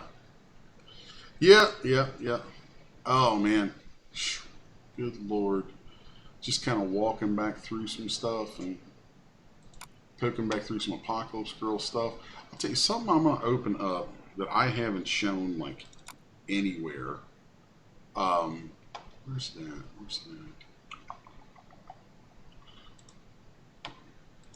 Because you know me and my and all my traditional art stuff. It's really it actually breaks my heart a little bit sometimes that so much of what I do ends up so heavily 3D because I much prefer drawing to 3D. I would much rather be drawing any day. I'm actually legitimately kind of burned out on 3D. I've been doing 3D so much for so many years. I'm like, man, just let me draw. Let's see, where's that? I'm looking for. I keep a really huge sketchbook in. Hey, you know what would be Mega fun? Studio. Whenever you get done with your current thought, grab one of those Halloween backdrops off of the Dropbox and do something with that. Just play with it. Well, I am loading up a really huge Manga Studio file right now. That is my ongoing digital sketchbook. Now, this is not. You should publish that someday. You know, through your publisher. Well, someday I probably will. There's a thing that I do, like, and of course you've been into my house, so you've seen at least some of them. Like, you'll see all over the place. So just these black books sitting everywhere that are these hardback sketchbooks, and right. there's at least a dozen of them in here, I think, maybe more. And if you look at the binding on them, they'll have in either gold or silver pen. They'll have a month and year on them. So what I do is every so often I start a new sketchbook, and I date it. And then I just, I write ideas and notes and stuff in it, and I draw and study in it and all that kind of stuff. And I thought at one point I was going to migrate that to I was like, well, I'll just do that digitally. But the thing is, I really enjoy getting out of the house and taking a sketchbook and going, like, out in the woods or going someplace for coffee, or just driving somewhere and finding some strange new place to just go sit and draw. And I do weird stuff like that kind of regularly, and that sounds pretty relaxing. I love it. I mean, like, I spend, since I work at home, I'm at home all the time, and that really gets me out. So let's see. Let me share my screen and switch back over here. So this is, I think we're up to 87 pages in this right now. This is my digital sketchbook. And this is just where I have my digital brain farts, basically. So let's see if I should be able to zoom on in here. There we go. So, like, here you'll see a lot of anatomy studies, a lot of this is like right here is something that I've talked to people in 3D about. So I did a PDF tutorial many years. God, man, it's been how many years ago? Probably 2004. I did a PDF tutorial on posing, and I actually said, I was like, if you have trouble posing, draw stick figures first. And I illustrated some of these kinds of stick figures showing gestures and different ways to get movement into a human pose, and put that in the PDF tutorial, because it was like, man, this is a good way. This is something. The big problem I see with a lot of poses and pose packs from people in 3D is the lack of dynamism. It's just so stiff. Yeah, I agree. It's again, going back to comics, it's one of the things when people try to use 3D in comics, so often one of the dead giveaways is how stiff everything looks, and it drives me batty. I'm just going to kind of scroll on through here. Like I said, here I was diagramming out for myself the anatomy of an ear and thinking about the major strokes that it takes to build the anatomy of the ear. I think this was a page of, like, just creature concepts. Dope. Ooh. Yeah, some fun stuff. There was a weapon concept right there. Yeah, there's lots of this kind of stuff. Lots of just concept-y kind of maybe I'll use this character one day kind of thing. It was that's not. It was a very quick painting. It's rougher than I would like, but it was fun. It was a fun little thing to spit out. Was that done with the Cintiq? Yeah. Yeah. Okay, great. Yeah. Then this one right here, actually, you'd have to turn it turn it the other way. This was actually a relatively decent little painting. I like the industrial looking stuff in the background. Oh Um, yeah. so now this one, this red demon right here, I've shared this one on social media before. I really liked that painting. I love the way the horns look, and then the ears go straight up. Thanks. That is really nice. So, I really like this one. I liked this quite a bit. It just had the kind of the feel of old heavy metal magazine stuff, and I love that crap. So, Yes. and this was a creature concept I spit out. And I really like sometimes these kind of low resolution, just very scribbly, quick little creature drawings. But something like that is a good concept piece that I would use to then build in 3D. And like I would, if anybody watching this digs this creature, maybe sometime I'll build this in 3D because I would actually enjoy that. That would be some fun 3D. That looks really cool. Mm-hmm. So this was kind of neat. This was an experiment in emulating what I like doing with grayscale Copic markers on paper, and this is very dead on to my Copic technique. So that was kind of neat. Sometimes it's fun to go in and do stuff with these grayscales and just see what I build up with that kind of rendering. So that's random post-apocalyptic character, something that could get used in Apocalypse Scroll. I love my Giggly. Giggly is a Filipino word. Giggly means cute. Or at least I think it's a Filipino word. When I looked it up, that's what it said it was. Now that I'm with a Filipino girl, I should ask her. But yeah, my little Giggly Cthulhu. That was fun. There you go. That's my wheelhouse right there. Yep. Big bad werewolves. So little Vampirella action. These were concept pieces to a huge product line that I did for CG Bytes. Good lord, there was like I want to say 30 or 40 products in this product line for them. How many did you actually get to build? I built all of them. Oh, cool. No, I was contracted and paid up front for all of it. Yeah, that was a huge product line. Had all these little tents. It was like a massive tree, fantasy environment with this massive tree, and it was a modular environment of this huge tree, and you could put limbs on it different places, and then you could stitch them together with these different walkways and stuff, and put these different tent buildings on them, and it was really neat. It was really neat. So, quick kind of nouveau Harley. I liked this guy. This was kind of a quick concept for like could be one of the deep ones sort of thing. Goofy grayscale paintings. And, just these are really cool. I dig this informative stuff. Like here you can see where I'm thinking through the different planes of action. So that's always kind of neat.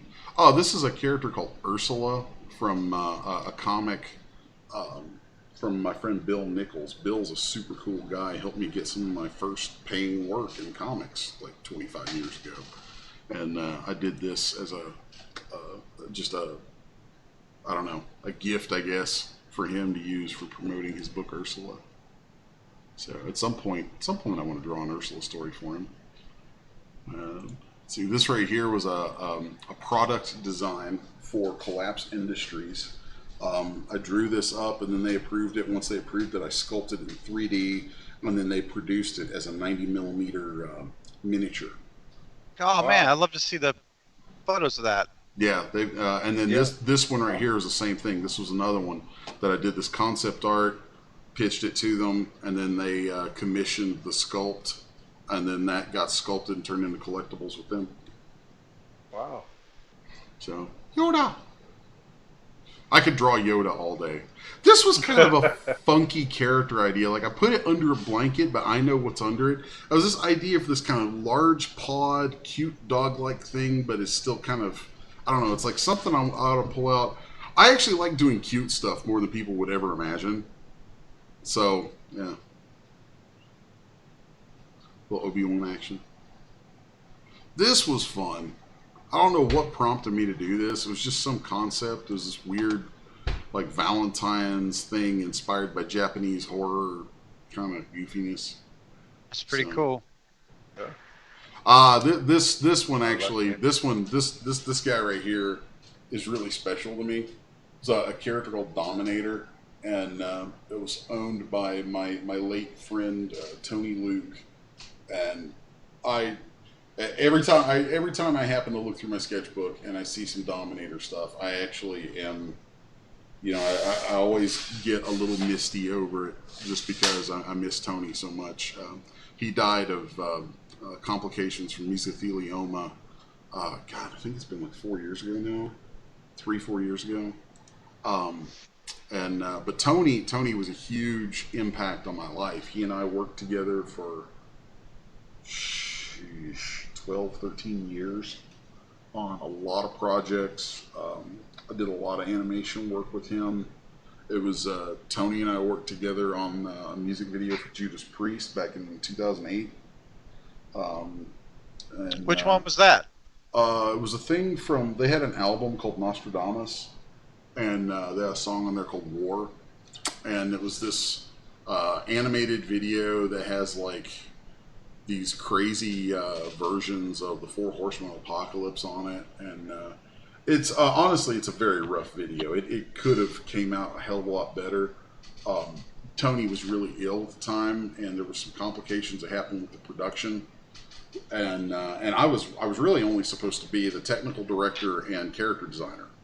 So I was like designing the characters, and then as TD, I would build them and hand them off to animators in England. But when Tony, when his cancer flared up and took him out of commission, it kind of messed with the production schedule pretty badly. And what should have had like 5-6 months to get done ended up coming down to a crunch of having like 6 weeks to get done, and they didn't know what they were going to do, and they asked me to step in and finish it out. And so I stepped in and I did the best that I could with it. I mean, we managed to get it done. It got approved. It got shown. I think it got shown. Headbangers Ball was still around at the time, and it did get shown on VH1. So, I mean, we made all our commitments and all this stuff, but, it's like I always look back and I feel kind of bad because I know how many corners we had to cut. And that really sucked for me to have to cut corners on something like that for Judas Priest because I'm such a big metalhead. But, it's like when you've got Sony BMG crawling down your throat and there's people, like on some of those big projects like that, they bond people. And it'll be like, wow, you're promising to deliver this by this date, and if you don't, these other things that we've paid other people, like say we pay for this spot on this network, that costs us this much money. If you fail to provide this by that time, you're not only not going to get paid, we're going to hold you liable for the loss of us having paid up front for this over here. Well, a lot of that stuff's not legal that they're trying to sling. If we could imagine if we could treat insurance companies that way. Oh, I know, but still, at the end of the day, Reggie would be a rich man. Well, and unfortunately, though, and this has just been the reality of life in the entertainment industry for me, is most of the time what it comes down to, whether it's legal or not, doesn't matter. What matters is who's got the most lawyers. Who's got the highest powered lawyers and who has the money to be able to go through those kind of fights. And, it's like if the team you're on doesn't have that kind of money, then you got to suck it up and deal with it if you want to stay in the game. So, yeah. And they would definitely blackball you. Oh, yeah.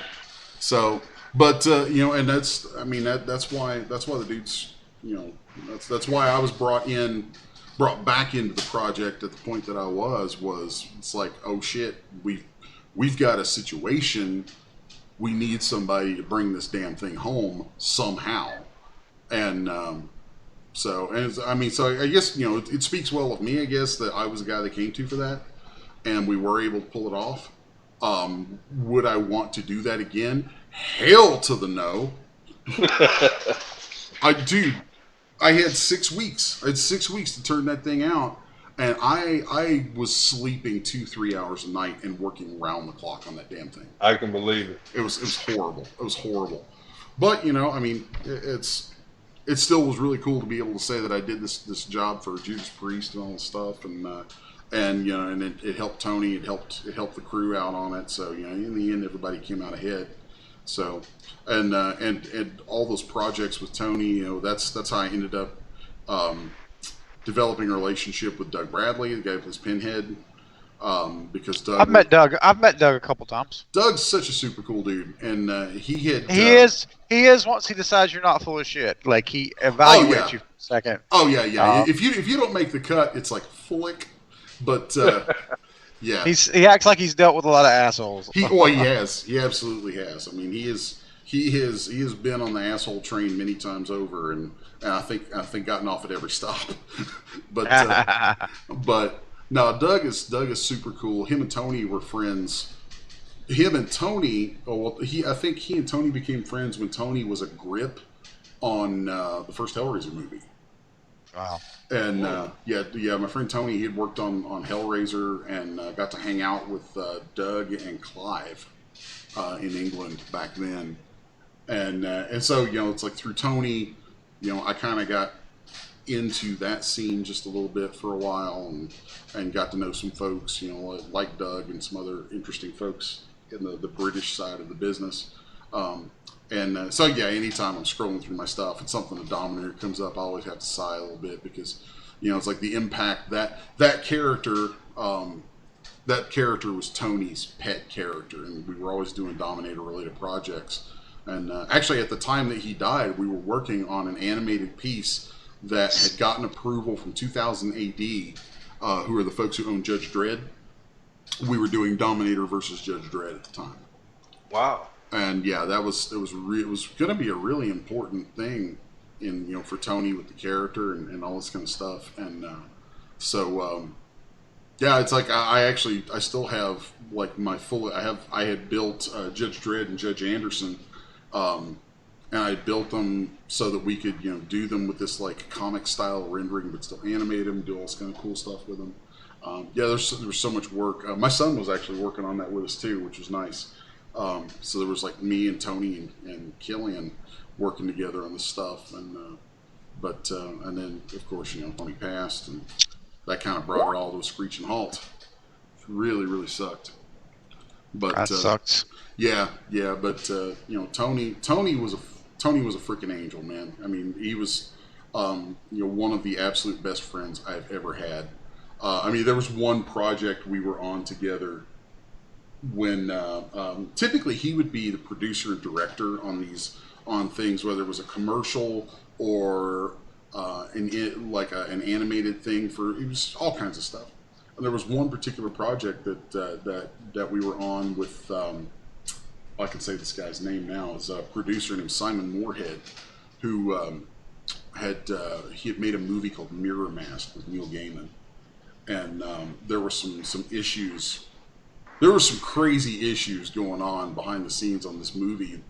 This other movie, it wasn't Mirror Mask. We were working on a movie with Simon Moorhead, and there were some crazy issues that came up that caused me to not get paid.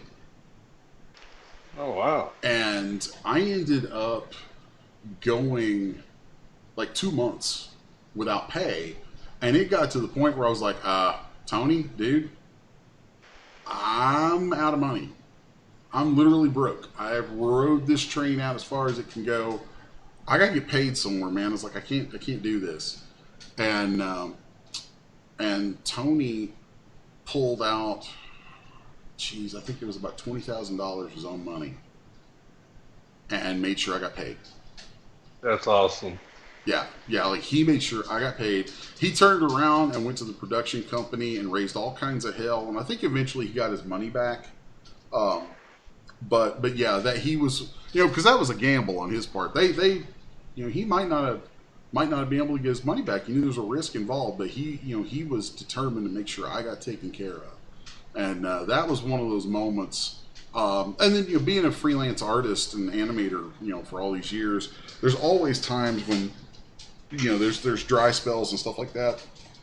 And when Tony was still with us, man, he was a guy who I knew, like if something happened, if there's an emergency and whatever, and I just needed work real bad, I could always call Tony, and he would like clockwork. He'd be like, if he didn't have work on hand at the time, he would make something up and get me some work.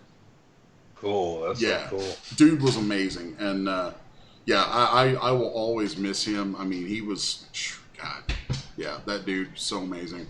And I still talk with his sister from time to time. She's super cool, and I kind of keep track. Like Tony didn't have any kids; he had his niece and nephew. So I talk to his sister from time to time and check up on them a little here and there. And yeah, I actually still have, along with the animation thing we were working on with 2000 AD, there was a new Dominator graphic novel that we were in the early stages of, and I still have sitting on my desk on the desktop of another computer here a PDF that is the story for that, and it's one of those things like I don't know when, because life just kind of chugs on, but at some point I will produce Tony's last story. That will happen. I don't know what it's going to take. What I'd really like is to get some of the other artists who worked on Dominator before me and who've gone on to some pretty big notoriety since then to contribute. Like Liam Sharp. Tony introduced me to Liam back in 2005 in San Diego Comic Con. Liam's super cool dude. Now Liam's stuff is all over DC with he did about a year run on the reboot of Wonder Woman, and now he's with Grant Morrison on Green Lantern. Dude's amazing, and but many years ago he worked on some Dominator stuff, and I'd love to get him back on it. And then Glenn Fabry, who did cover paintings for DC's Vertigo line for years, did stuff on Constantine and I think Preacher, a bunch of stuff like that. Would love to get Glenn. And Glenn and I have had a few good chats about Tony and just kind of reminiscing about Tony a little bit. And I'd love to get those guys to, I don't know, if they got any old Dominator stuff they want to toss out or do some new stuff.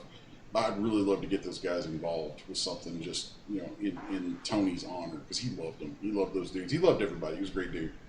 So I didn't mean to get too deep into that, but he was like probably like my best freaking friend for years.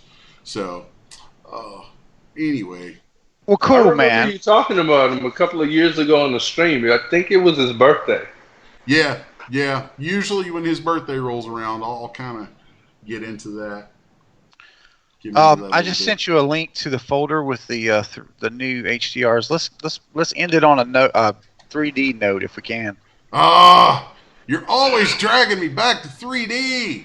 You know I don't want to be there. Thought you were. Oh, there's Dusty Concept, right? Yep. I've never seen that, dude. That's cool. Oh, wow. Oh yeah, dude. There is a whole story idea behind that character that I desperately want to do. Here's a great segue. Install those HDRs and throw the finished character in there. I would love to be able to shoot a film of this concept I have for Dusty, and no joke, I would cast my sister as Dusty, because my sister, she and I have different fathers, and she's her father was black, and I'm actually almost a quarter black on my mother's side, so she's like 3/4 black. And so it's funny because she's blacker than I am. So there. Like, all right, sis, you're blacker than I am. That's great. Like, I give a fuck. But yeah, she it's so weird. Like every time I see her, and I see like she and I didn't actually meet until a year ago. It was like we're in our 40s before we actually knew that either of us existed, and we've gotten to be really, really close. And I love her. I love her so much. I love my sister so much. She's actually a model. She does. She's a fashion model in New York, So yeah, she's stupid gorgeous. I hope you're installing these as you're telling this tale that I've already heard. Oh, bite me. Bite me. I mean, You're new to me. I just want to go. That's a cool story, bro. But we have talked without this moving for like 45 minutes. Yeah. But yeah, I would love to shoot something of that character and have my sister play the character, because like she just looks so perfect for it. She's also into like kickboxing and stuff. She's got this great physicality about her, and it's just like, man, she would so own that character. There's some fun creature concepts. I forgot about that creature concept. That would be a fun one to make. That'd be a lot of fun to make. Well, this was like some concept art for this little headpiece here. Ended up becoming a 3D kit that I have over at Daz. I don't know what caused that, but I liked it. I think I'm about through. Oh, this was a piece I did of my niece. This is my sister's daughter. I did it for her birthday last year, or earlier this year. Yeah. Did her in a little Captain Marvel, outfit. That's kind of fun. So anyway, let me pop over here. Brent's wanting to end this on 3D. I don't even have Daz Studio open, dude. Doesn't matter. I got those nice and zipped up for you. There's 3 different ones in there. All the presets are included, my man. You can just install those to your Brent folder. Let's download them. My line speed's pretty janky when I'm streaming, though, so we'll see. Let me kill this Manga Studio and Photoshop. Minimize you. Actually, let's come back over here and close that, and then save that.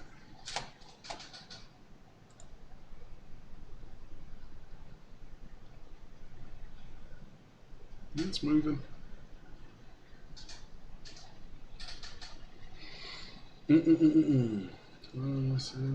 How big is this?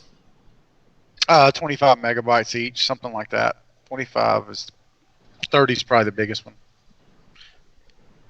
Okay, cool. So there's that. Let me open Daz Studio, because that's the fastest way for me to navigate to where I keep all your stuff. Always dragging me back to 3D, ain't you? You're out, but they drag you right back in. Hey, does Terminator come out today? Shit, I might have to be looking at what movie times are going on. I thought it came out in November. You might be right. I have a thing I'm going to this evening, so over in my hometown of Owensville, a ghost walk. Are you going to the Burger Shack up on the ridge where it's like cold and rainy all the time? Oh, Irma's, dude, best burgers anywhere. I love Irma's burgers. Tell Irma I said hi. Yeah, no, Irma's closed for the season. They close up. They closed up 2 weeks ago. Well, I like to froze my ever-loving balls off that summer day that we were up there. It was a cold, rainy day, but man, I don't care who it is, man. Anybody comes to visit me here in this area, I'm like, we're making a trip to Irma's. If Irma's is open, we're going to Irma's. You got to have an Irma burger, and it's no frills, man. It's not like some couture, modern, hipster sort of cutesy, fancy little gourmet burger. No. It's a damn burger. It's a damn Irma burger. And it's big. It's a big damn Irma burger, all right? It's a burger that you wrap your fist around and you try to wrap your face around. And when you do, and it's messy and it goes everywhere, and you're like, thank you. That's so good. Reggie, it's a glorified Whataburger, bro. That's what it is. Shit. No. Excited. The Irma burger is a thing of true Eastern Kentucky beauty. That's what it is. It's like you have the Irma burger and an ale 8 and maybe if you brought a flask, some moonshine. Okay, it's just a thing. Love it. Love my Irma burgers, man. All right, so where do I have all my Brento stuff? Let's go here. Browse to folder location, so I can do that. Then I have you inside these HDR packs. And then we're going to grab this, and we're going to drop this out here. Boom. There's that. And then we're going to do an extract here. Extract here. That's one. Going to move you over. You're such a weirdo, Les. I don't do anything the way you do on the computer, man. I know.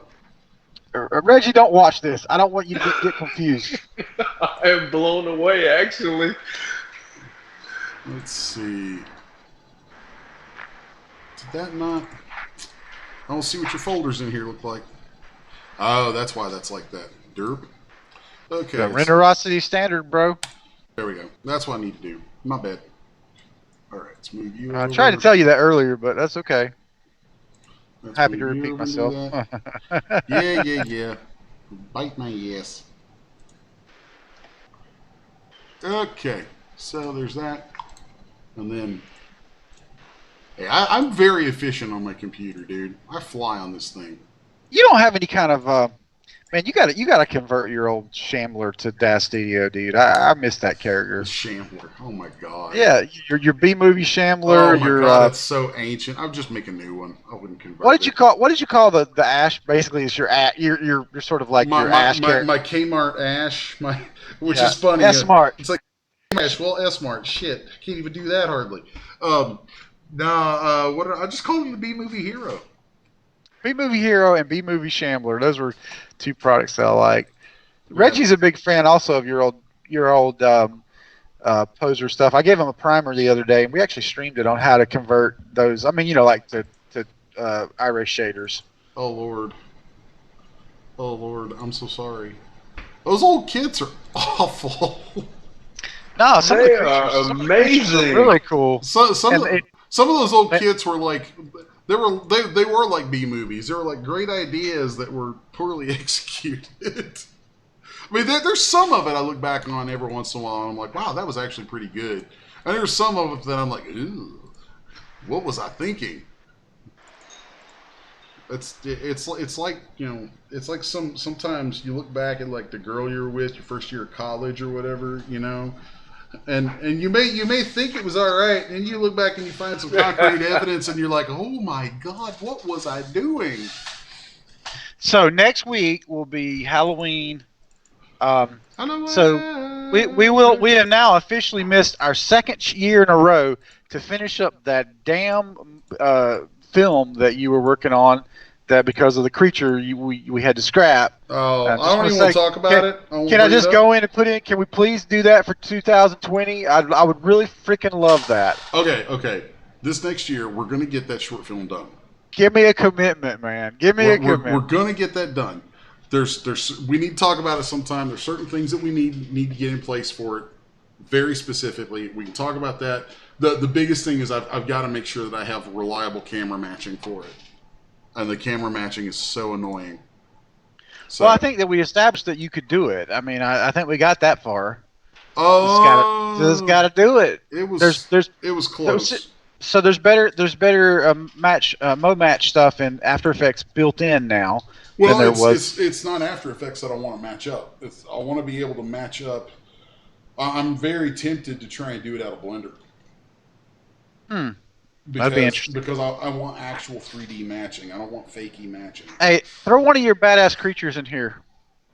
You got to have something installed. Well, I mean, I can always go find something. I would love to see a new Cerberus, by the way, if you ever get Randy for something to convert. Big new. I mean, I might convert it sometime. I don't... It's one of those funny things, man. There's a lot of stuff I've made that I really don't feel like making again. I'm just like, yeah, I already did that. I don't like repeating myself. Do you have your? I know you got a pretty cool T-Rex. Do you have that handy in there anywhere? I think I do. What about that? Okay, I always screw up the name on this. What about the one that I made that award-winning render of the space creature? I can never remember the name. It's Numbers. Oh, that's a thing from CG Bytes. Yeah, that's off in another drive somewhere. I don't know where that's at. Jesus, you're gonna make me speak Gaelic again, dude? Come on, I can only have so many brilliant ideas. Hold on a second. How about the Rancor? Oh yeah. yeah, yeah, that's in my Star Wars stuff. It was funny. I would so love to be able to just go back and do some more um, Star Wars fan pieces. Like, but I mean, it's like it takes time, and it's got to get paid for somehow. So, I can't just devote time to something like that for Reggie, I free. really hope you're not watching this, bro, because he's confusing the shit out of me right now. So do not try to do anything you see him doing right now as far as your director. He's just gonna screw you up. Oh, Okay. I have the best directory system around. I Dude, absolutely. so screwed. So screwed. It makes all the sense in the world. I'm just going back through something right now that I haven't looked at in a while, so I got to make sure I'm looking at the right thing. Yeah, and I will rifle through the stuff super fast. So there. I think I just had it out here in a folder. If it I did the rank from last night. I just brought it in. I'm going to convert it later on today. Oh wow, wow. if you're talking Love about the Rancor, I've got like sitting here in a nice studio format that's all like irate up and everything. He's talking about the share share CG version. Okay, yeah. Well, that's what this is built from. But I'm saying you've taken it further, right? Like to that studio. Yeah. Okay, he's a little large for that HDR. So it looks like I need to.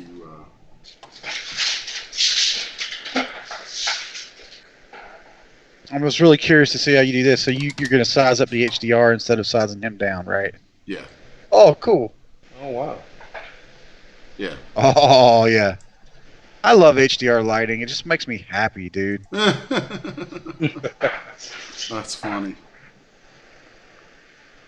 So let's turn those up.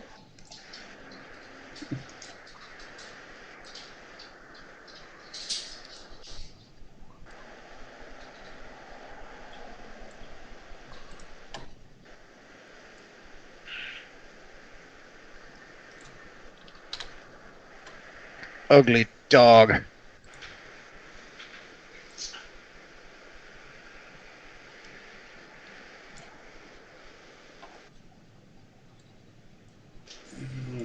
There we go. Let's move that over there.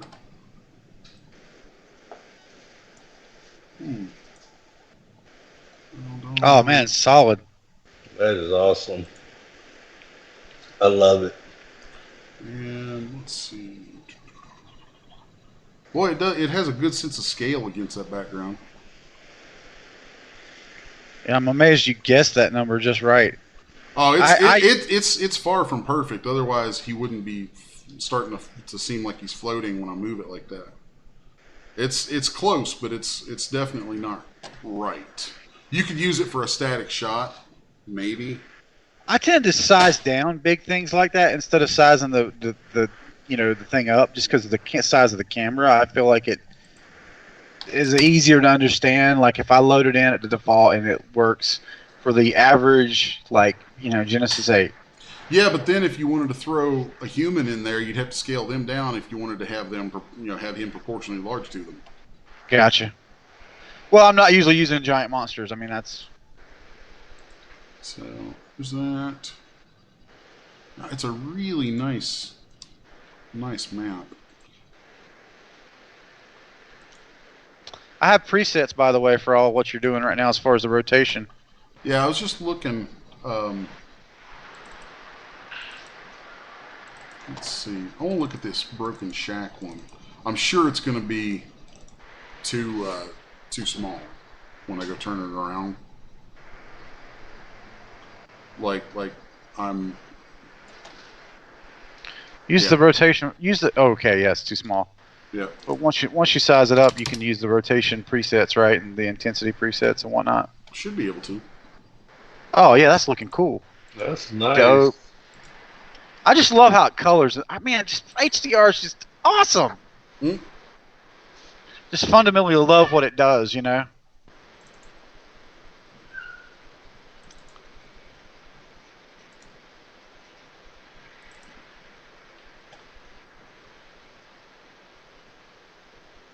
Of course, if I'm you, I'm going, what can I model to throw on there? Like a little piece of that porch to throw over his foot or some stuff like that. Mm-hmm.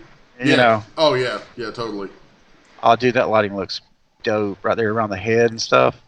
Yeah, it looks very realistic. Oh, his hand's going into his leg. I was trying to figure that out. I was like, what's happening here? Yeah, this is something that'll help a little bit, too, is if I hate how orthographic that damn camera is. The default camera in here. Let's throw a real camera out here. Let's do that. Throw a camera out here. And I'm immediately going to change this to a 35 mil. And let's swing around it. Turn on some depth of field. And then we're going to set our focal distance to right about there. And then let's track this in. Let's give it about a 12 f-stop.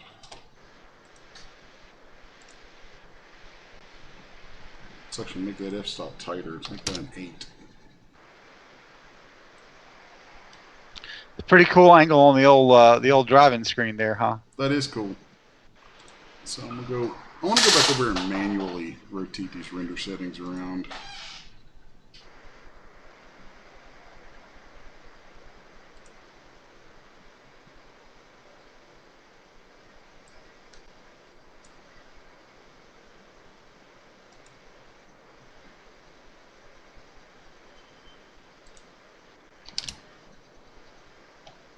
But I can brighten it up. Wow, that's actually looking really good. Nice, yeah. So tone mapping. Let's burn the highlights. Turn that I have a tendency to turn crushed blacks completely off because I find that it drives the contrast up way too much. But we can also brighten that by pushing the gamma up a little bit.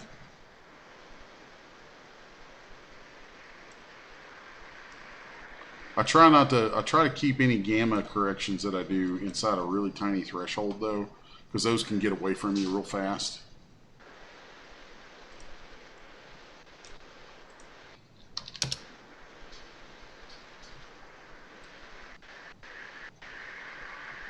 Nah!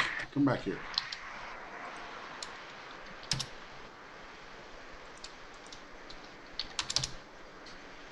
There we go. We can.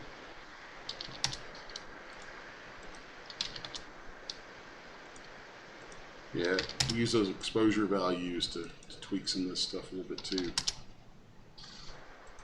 13.5. It's not bad. It's not bad at all. I should still have my camera selected. Let's go over perspective view for a second. Oh, that looks nice.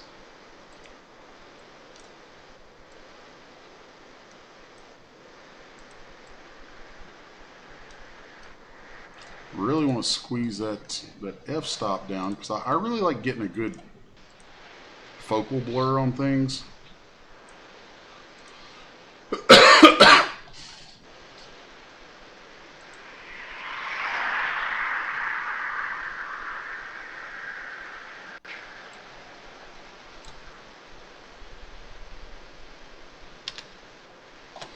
Right.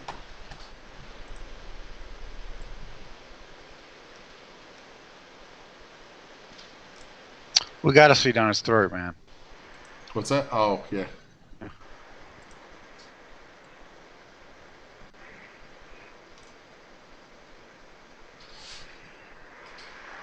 This is making me want to go play that new Star Wars game, the Fallen Order. Jedi Fallen Order. Looks amazing.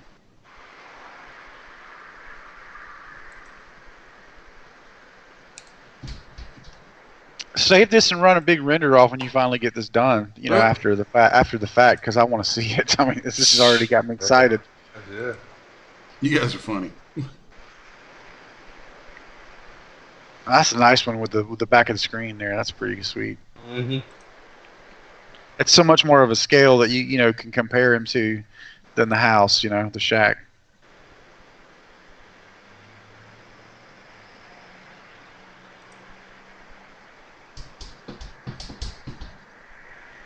Kind of like that right there with the trees in there. Yeah, this That's would be nice great too. to throw some ground in there and get some stuff that kind of breaks up around his feet, so that it would kind of marry him into that background a little bit better. But Yeah, what would you do? I mean, like, would you just look for stuff, or would you actually make something? dude, I'd make something that's so much faster. I make my own stuff. I'd throw a plane down in there. I'd probably throw a plane down, and then send the plane over to ZBrush, and probably do an array, like come up with one leaf shape maybe, because it looks like there's leaves on the ground.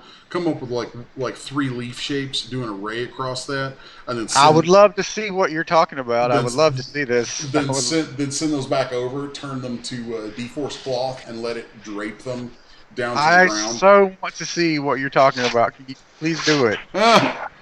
It'd take a minute. I've already been on here for 2 hours, so I'm gonna have to close it up before too long. Can we save that and pick it up next time, maybe? I've never seen the technique that you're talking about. Well, I mean, it's theoretical. I've never actually done it. I know that it would work. That's half of the appeal of the channel, man. I mean, yeah, I'd love to see that. I'll tell you what. I'll save a scene of this, and I'm gonna call this Rancor test scene.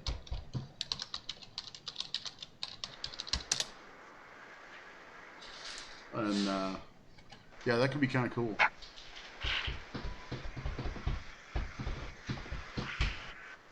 So save that. I feel like I want to add some lighting though. I think you should be grabbing like a Smash Pumpkin person and like trying to stick the pumpkin in his mouth, you know? Because then we're not just hitting one product, we're hitting like multiple products. You know what I mean, man? I'm always thinking for us like this. There you go. That's good branding right there. Oh man. Actually, we were converting. What was that figure that we were converting the other day, Reggie? The goal or whatever. And Reggie got really excited to notice that you had included all those M4 and V4 like group poses with it. And I was like, man, that is the #1 thing that drew me to your stuff to start with. Was it had animations and it had like interactive poses. That's funny, man. Unfortunately, you've kind of given up on that. I guess it just didn't prove to be a marketing thing that you needed to spend the time on ultimately with the DAZ Studio versions. I guess you got 1 or 2 though that does that, like the what's the big one? People didn't care. I care, man. I care too. You're like a market of 2. I can't live on that. I understand. I can't live on that. That's horrible. God,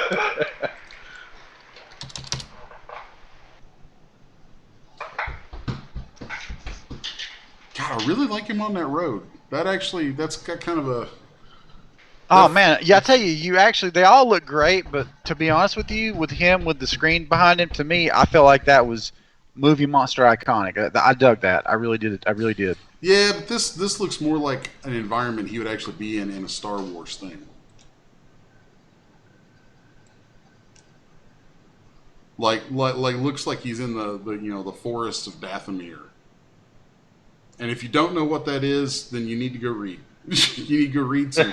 You just go read some Star Wars Expanded Universe. You need to read about the witches of Dathomir because they are Sith witches who ride around on the backs of Rancors, and it's cool. It's just too cool. Well, in that case, you should throw one up there with a pumpkin head on as a mashup throwback. Bite me, butthole. Oh, I'm betting I can get some more brightness in that. Yeah. If you just take that environment map setting right here and pump that up, like 1, I think 1 or 2 might be the default. 2. I thought 3 is the max, right? No, there's no max on it. Yeah, 2's the default. If you come into parameter settings, you can set your own min and max on that. Oh, I got you. Which makes it kind of cool. Of course, if it's, I think it's having a screen redraw issue because I'm on stream. So then, like, look right there, use limits. So if I set that to like 5, right? So now this will be clamped. So like I could drag that. I like to set those limits in some of these render setting parameters so that I can then drag and get nuance. Because the way that it clamps off the slider, you then have actually the ability to move it much more accurately just by dragging it. Like I don't quite understand why they don't have all those clamped off to do that to begin with, but whatever. Just turn that environment lighting blur on. Finite sphere. Oh, well, finite sphere with ground. It needs to have ground turned on. That'll make a difference. Yeah, now let's go to ground. Let's increase that. Yeah, that's much better. Maybe about 500. I thought there was something wonky going on. Yeah, see how it's much more rooted now? Yeah, see how now when I'm moving around, the ground sticks with him? Okay. Yeah, that's important. I'd make sure you start adding that in to your settings.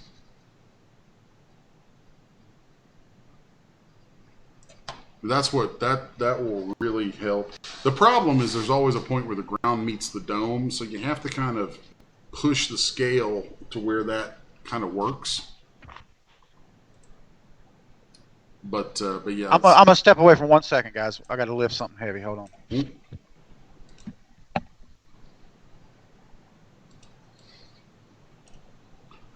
Everything in me wanted to make a Yo Mama joke right then.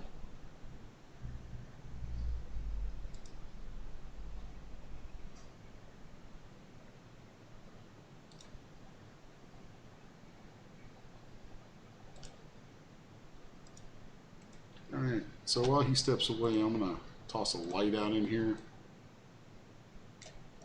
So, hey, just a note on that infinite ground plane setting. I don't always turn that on because if I need it, I can turn it on, and lots of times it makes it harder to get it looking right, in my experience. But I can see why you need it sometimes, for sure. Oh yeah. Let's see. I just threw a light out in here just cause. Maybe I should leave it. Maybe I should have an extra setting for it or I'd something put like a that. setting in there that turns that on and maybe even changes the scales on it. It's presuming a certain level of knowledge of using HDRs, I guess. Yeah, I wouldn't ever assume that. There we go. Now it's looking better now that I got a light in there with it. Yeah, that even with an HDR, you're usually going to need to have at least a couple of lights in there, and they'll end up actually helping it really blend in with stuff.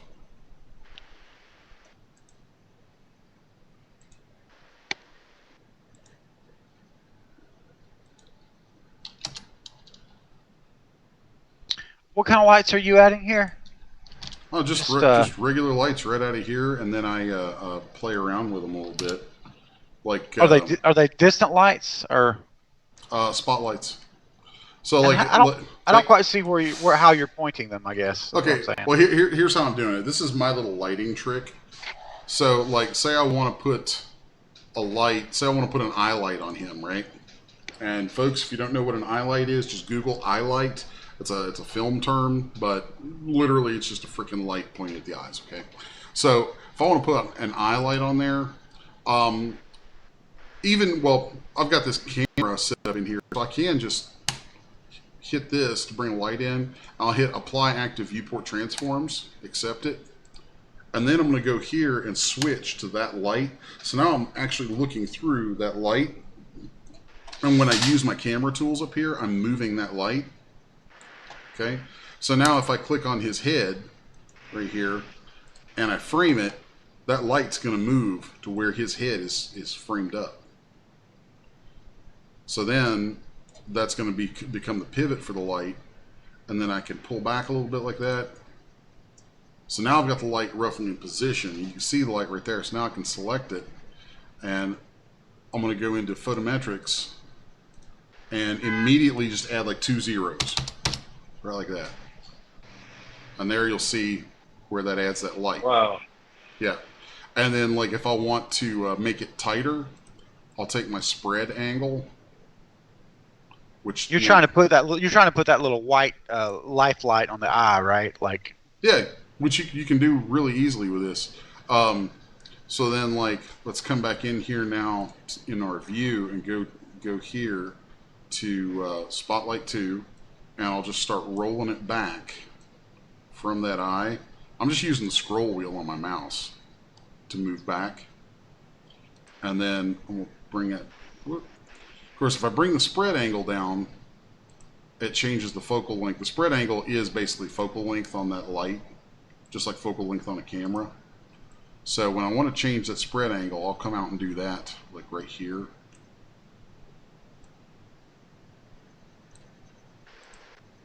so I'm guessing you're going to have it pretty narrow. I mean, I'm making it narrow right now just for the sake of demonstration.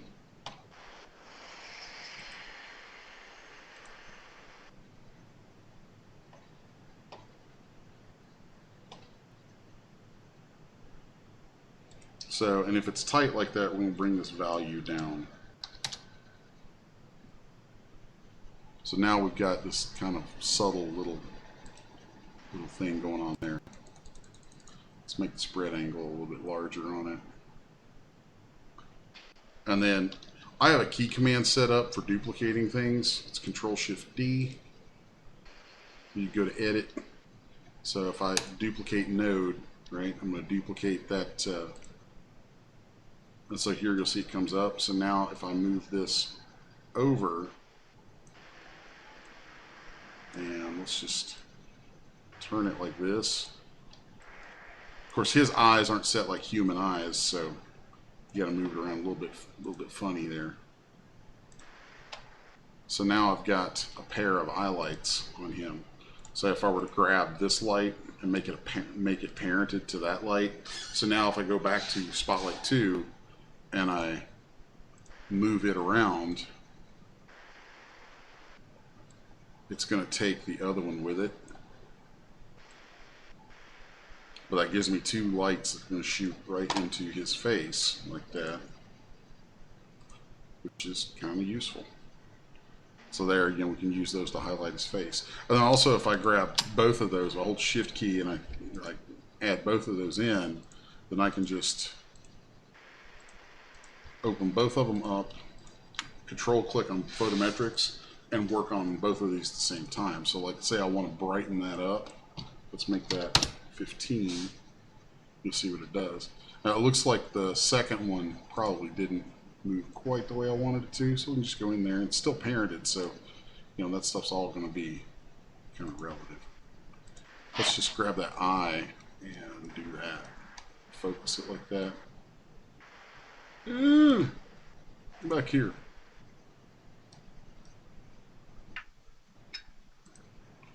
All right.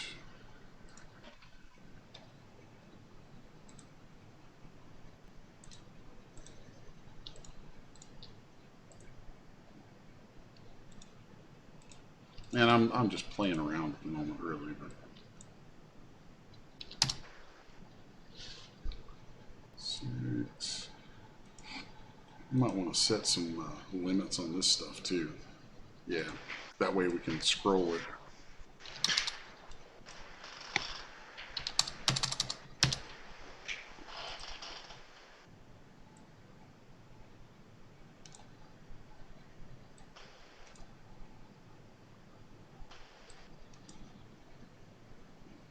And then let's come in here, blow up that spread angle. Nope, I want it on both of them. Light. Now we're moving both spread angles at the same time. Photometrics. And let's reset that. 1500. I want that to go from 10,000 to 30,000.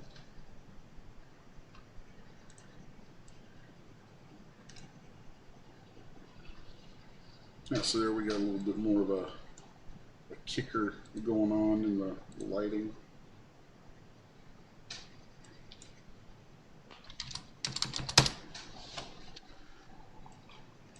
Oh, somebody's background noise is really noticeable. I'm not hearing anything. Weird. Well, my mute was off. That's probably me. So anyway, yeah, it's just playing around with some lighting and setting up HDR and all that kind of stuff. So it's also kind of neat being able to take that HDR. I like how dark the HDR is because it's way easier to make a dark HDR light than it is to make a light one dark. Way easier. Trying to make a light one dark, you got to pull some real janky stuff with it. But making a dark one light is, you know, oftentimes you just push the intensity and it kind of does it itself. So yeah, that's fun. So all right, it's 4:30. We've been on here like 2.5 hours. I'm gonna call this one because I need to get off here and do some stuff. I got a lot of work done on that painting today, but I got other stuff I'm gonna have to get done. So it's been fun. Nice having you with us this week, Reggie. So thank you very much. And yeah, so anybody who watches this, hope you dig it, and you know we'll catch you next time. So later, folks. Peace out. Take care.